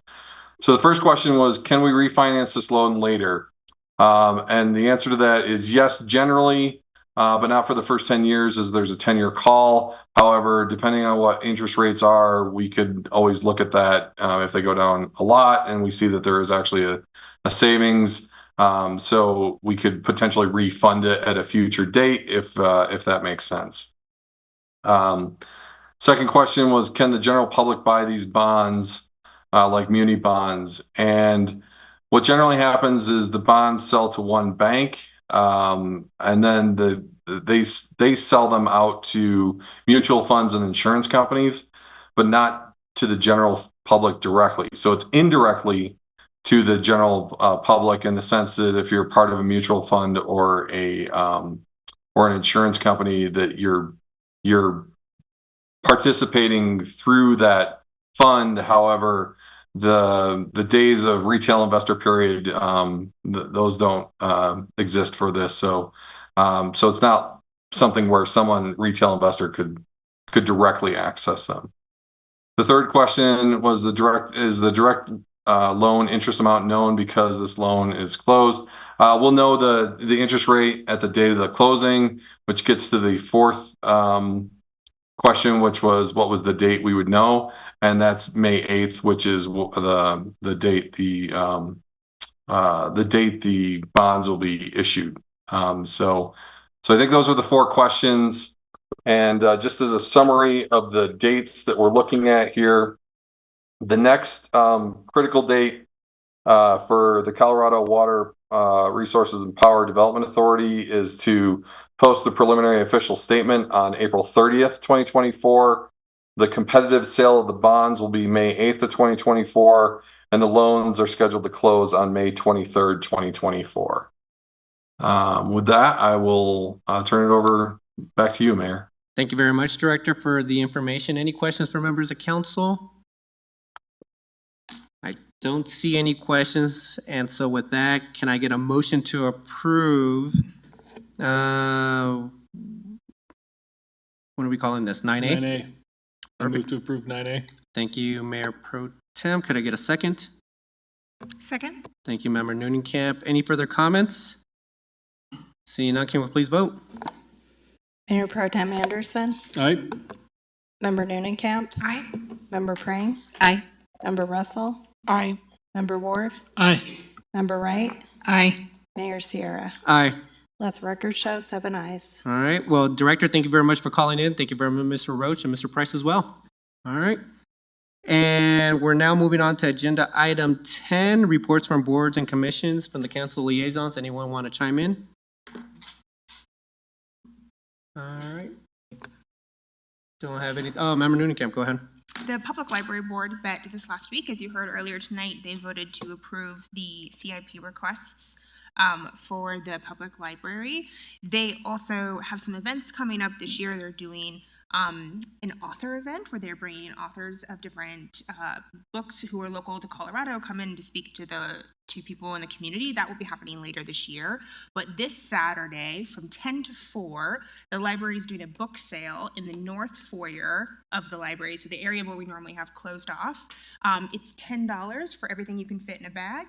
And it will be happening in conjunction with the Earth Day event that's happening outside. So come get some previously owned books that are good for the earth so we don't have to cut down more trees. Go to the Earth Day event. It'll be wonderful. I will be there with my bag. Thank you very much, Ms. Noonenkamp. Mayor Pro Tem and then Member Ward. We had our Tri-Cities Homelessness Policy Group a couple weeks ago, and just a final update from Mike Sangren on the progress report and a presentation from Advent Health on their it was a public health action plan, I believe, if I remember right. And then also those meetings are now available. They're recorded and available on YouTube, and live streams are also available of those meetings. Also had Inglewood Transportation Advisory Committee meeting last week, and that was a discussion of the capital improvement plans on transportation-related issues. Member Ward. Just wanted to update council.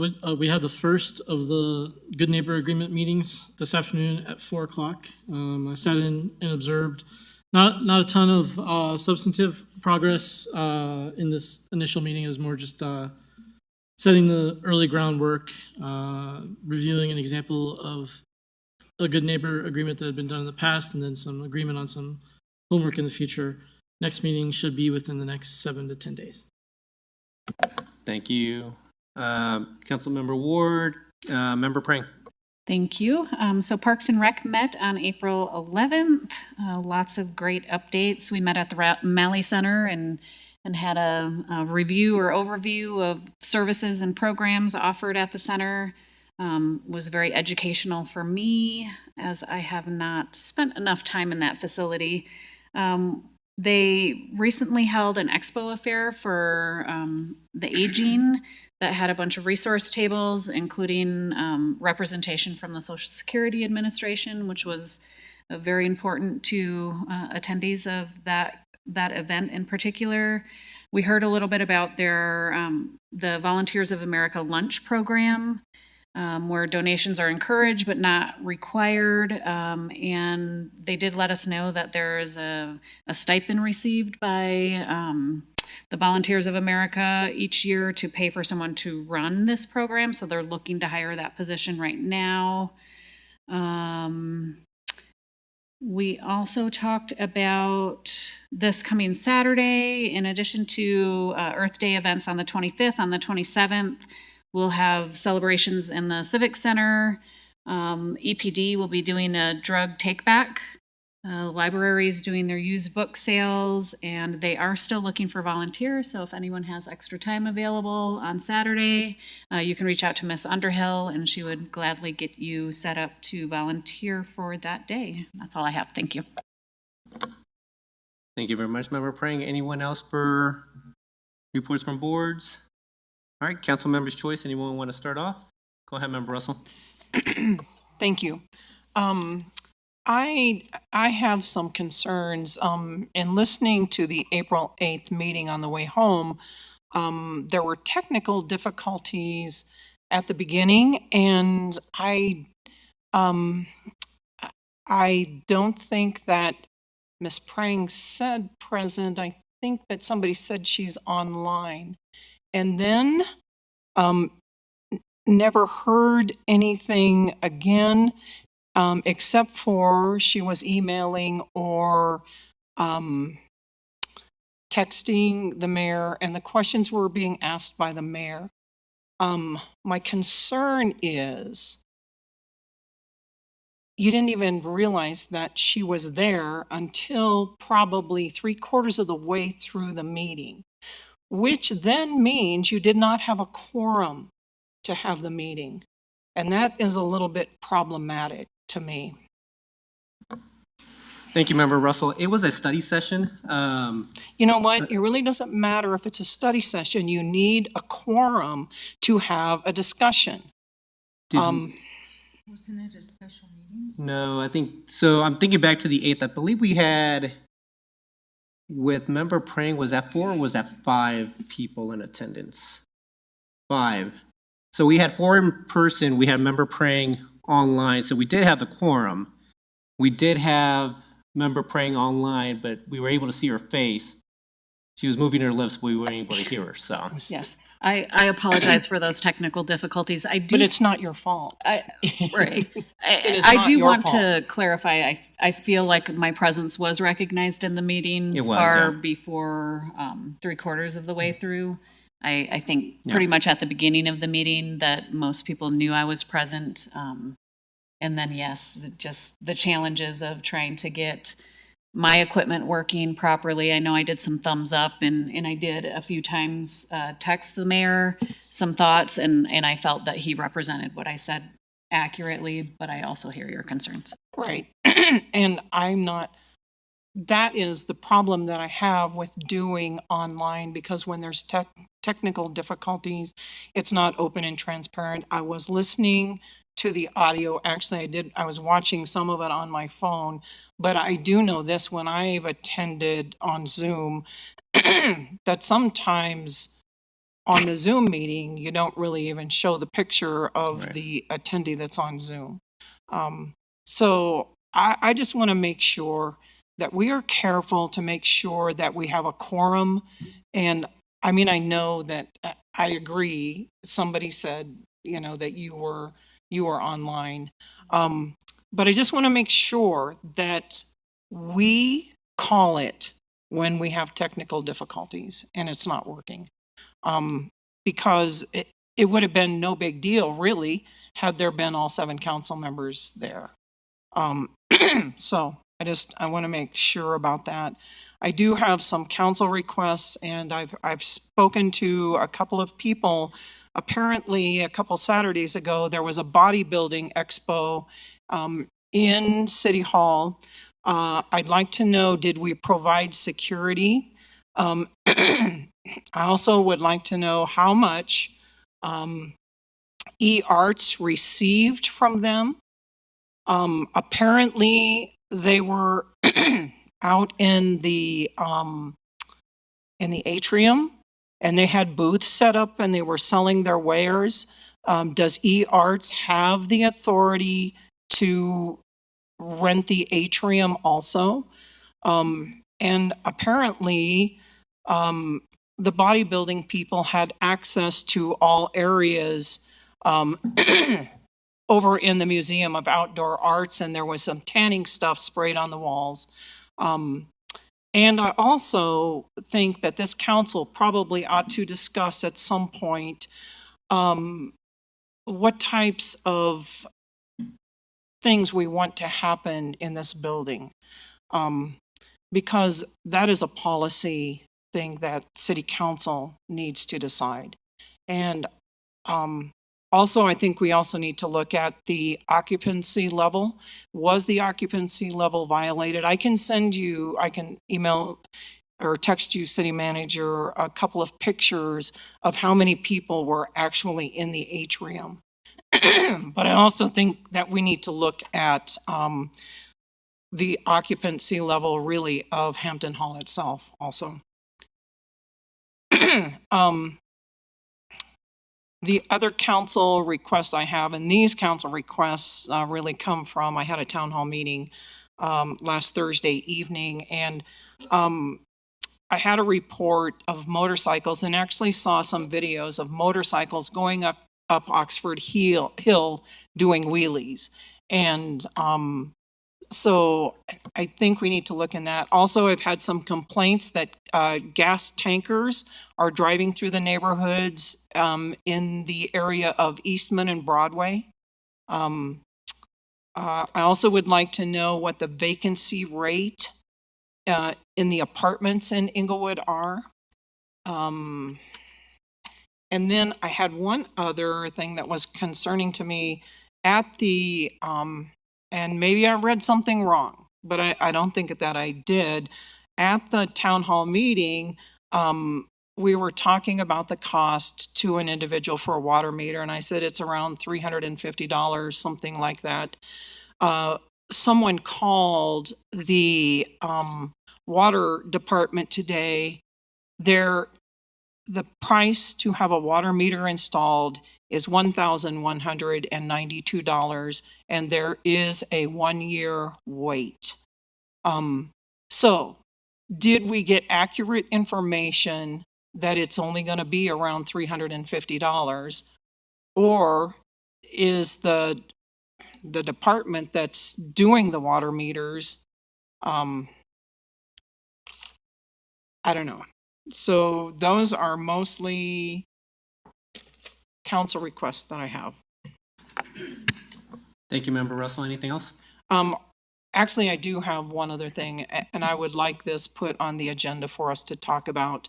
And that is the voter roll audit that was requested by a citizen. And so I would, and actually I do believe an email was sent to the city attorney requesting specific things. So I would like us to put that on the agenda. I would like to talk about that. Thank you, Member Russell. Thank you. Before we get to that, I'll ask the question of council, but I did put in a council request last week regarding our process. I don't think it's been provided yet by our city clerk. My preference, go ahead, Tim, if you want to weigh in, but.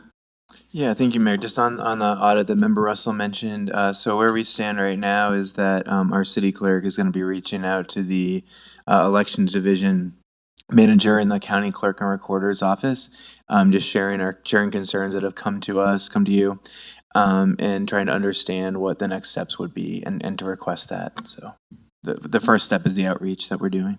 Thank you, Deputy City Manager. I'll open it up to council, or if we're willing to have this conversation at this point. So go ahead, Member Ward. I think it's worthy of discussion. I, based on my experience in the Secretary of State's office, began penning a response to the inquiry that ended up being somewhere in the neighborhood of 8 pages so far, and I still haven't gotten to the relevant federal or state law citations. So it's a complicated issue, vastly more complicated than it would appear to be on its surface. What I will say is the claim of over 40,000 voters registered in the city of Inglewood is not correct based upon the county's actual voter registration rolls. It would be easy to draw that conclusion, and I know how that conclusion was drawn. It's based upon a reporting error that the county website has. And my guess is that the person from IT, this is just a guess, I don't know, who built the website, filtered the field on the field in the voter record called residence city, which, as you know, postal addresses, numerous of them, use the word Inglewood, but they exist outside the city limits of Inglewood. There's an actual field called municipality, where it would say city of Inglewood. And if the records were filtered on municipality, the result would be the actual number of registered voters in the city of Inglewood. So it's a reporting mistake on the county's website. The actual voter data itself at both the state and a county level is accurate and has far fewer voters. I don't want to spitball the actual number right now, but it's somewhere in the neighborhood of 25,000 or so, what we would expect it to be and what it has been in years past. And the reason why I know that the state data and the county data are the same is because the state database is what the county uses to draw its data.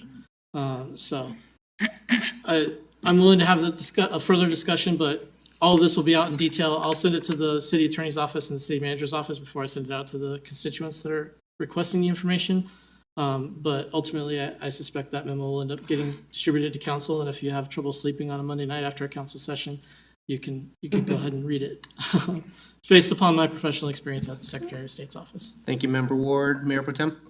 I have the same assessment of the issue that Member Ward does, and I first noticed this during the election night in November, because I saw that 47,000 number there as well, and I knew that didn't comport with what I had seen in the actual database that I downloaded, which was more in that 25,000-ish range. So I believe it is an error on their website, drawing on the wrong field.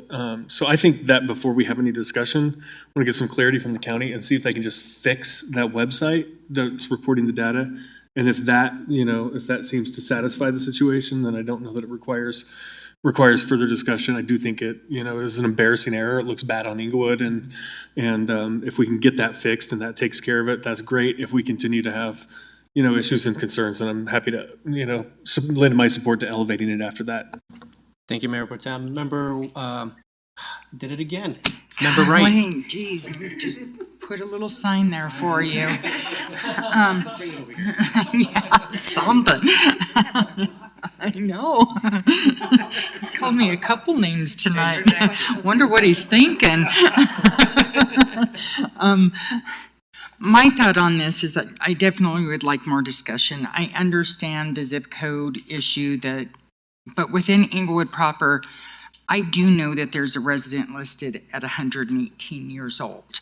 So I do believe that there is some areas that once we get that 120, or no, I'm picking up, get away from me. The 21 to 25,000 residents, I do believe there's some areas of cleanup still, that there are probably that people that have moved out of our area that should not be on those border roads and stuff. So that once we get that air cleaned up, there's still going to be questions that people have. Like, if this woman that's 117, 118 years old, if she's still alive, I want to know her secret. The odds of it are pretty slim, but, he mentioned a 134-year-old woman. I don't think she's within our area, but the one that is 117 plus, she is.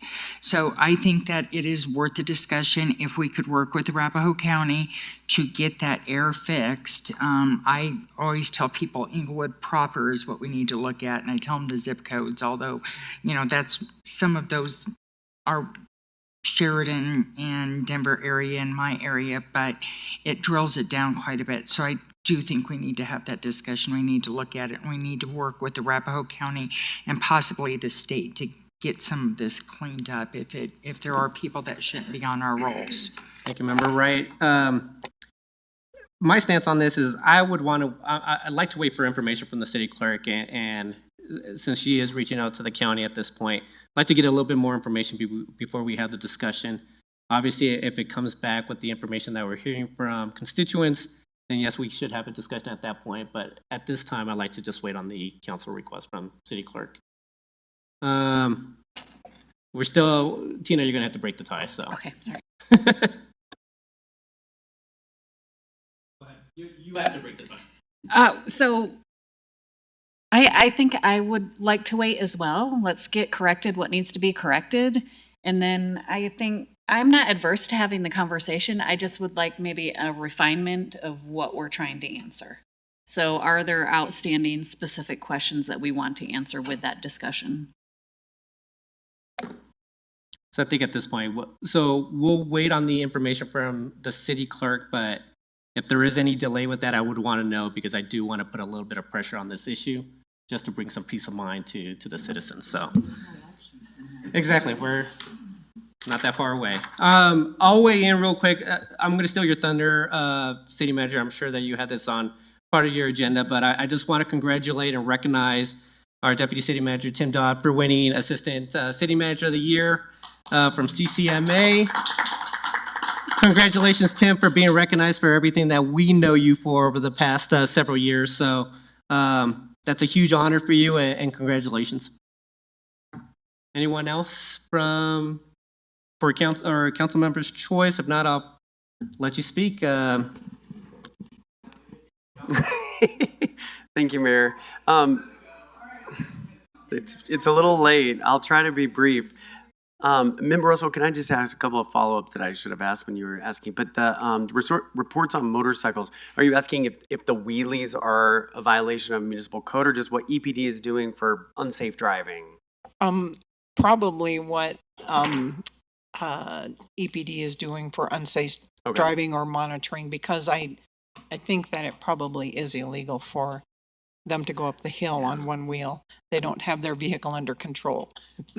You're probably right. Okay, thank you. And then on the second one, the gas tankers driving through Eastman and what was the cross? I think it's around Eastman and Broadway. So I don't know if it's that area west of Broadway or east of Broadway, but just in that area. Okay. That's helpful. Thank you. Yeah. Thank you, Mayor, for pointing that out. There are just a couple of things, because when I make Tim come for official council recognition, we won't have time for some of this. So I'm going to review a few items. Tim has just been a prolific problem resolver. You all were very good with your direction on EVE. Tim and Tamra really made that happen. Tim is the chair of the board, the EVE board, for making that dissolution possible. We had a handful of safety events last year, and Tim just just created a staff committee, and now we have the police department very involved in employee safety, and every department's represented on that. After concerns about a lack of a process to lodge complaints about city employees, he created a whole process for that, which now citizens, you can lodge a formal complaint, and we have a process for dealing with that. In program and project leadership, the internship program is really now well known statewide in terms of the City of Inglewood internship program, which he developed. His work with the council retreat, with the quarterly strategic plan updates. He leads all of that. Some people don't know he launched a program called Ingle Cares, which is where we have employees who get involved with local nonprofits, and we give them time to do that. It's been really helpful in getting our employees out into the community and engaged. In budgeting and CIP, he's done so many reviews and process. Tonight you saw one of those. He led the CIP kind of revamp of that process, and just a lot of local and regional partnerships. Sometime between midnight and 2 a.m. he's an adjunct professor at Johns Hopkins, so people don't know about that. I don't know when he does that, but a lot of work there, and then just presents on a lot of the good things that are going on. So just been a tremendous ambassador at the International City Management Association conference, at the CCMA conference that we just came back from. And, in the homelessness and that regional partnership, he is our point person for Tri-Cities and really helped with the navigation center, the IGAs that, council approved around the Tri-Cities, as well as for last year working with the E-Arts and Historic Inglewood to really make that happen. He's been our point person, particularly with Historic Inglewood, on a very complex process for 3 different entities to share one space.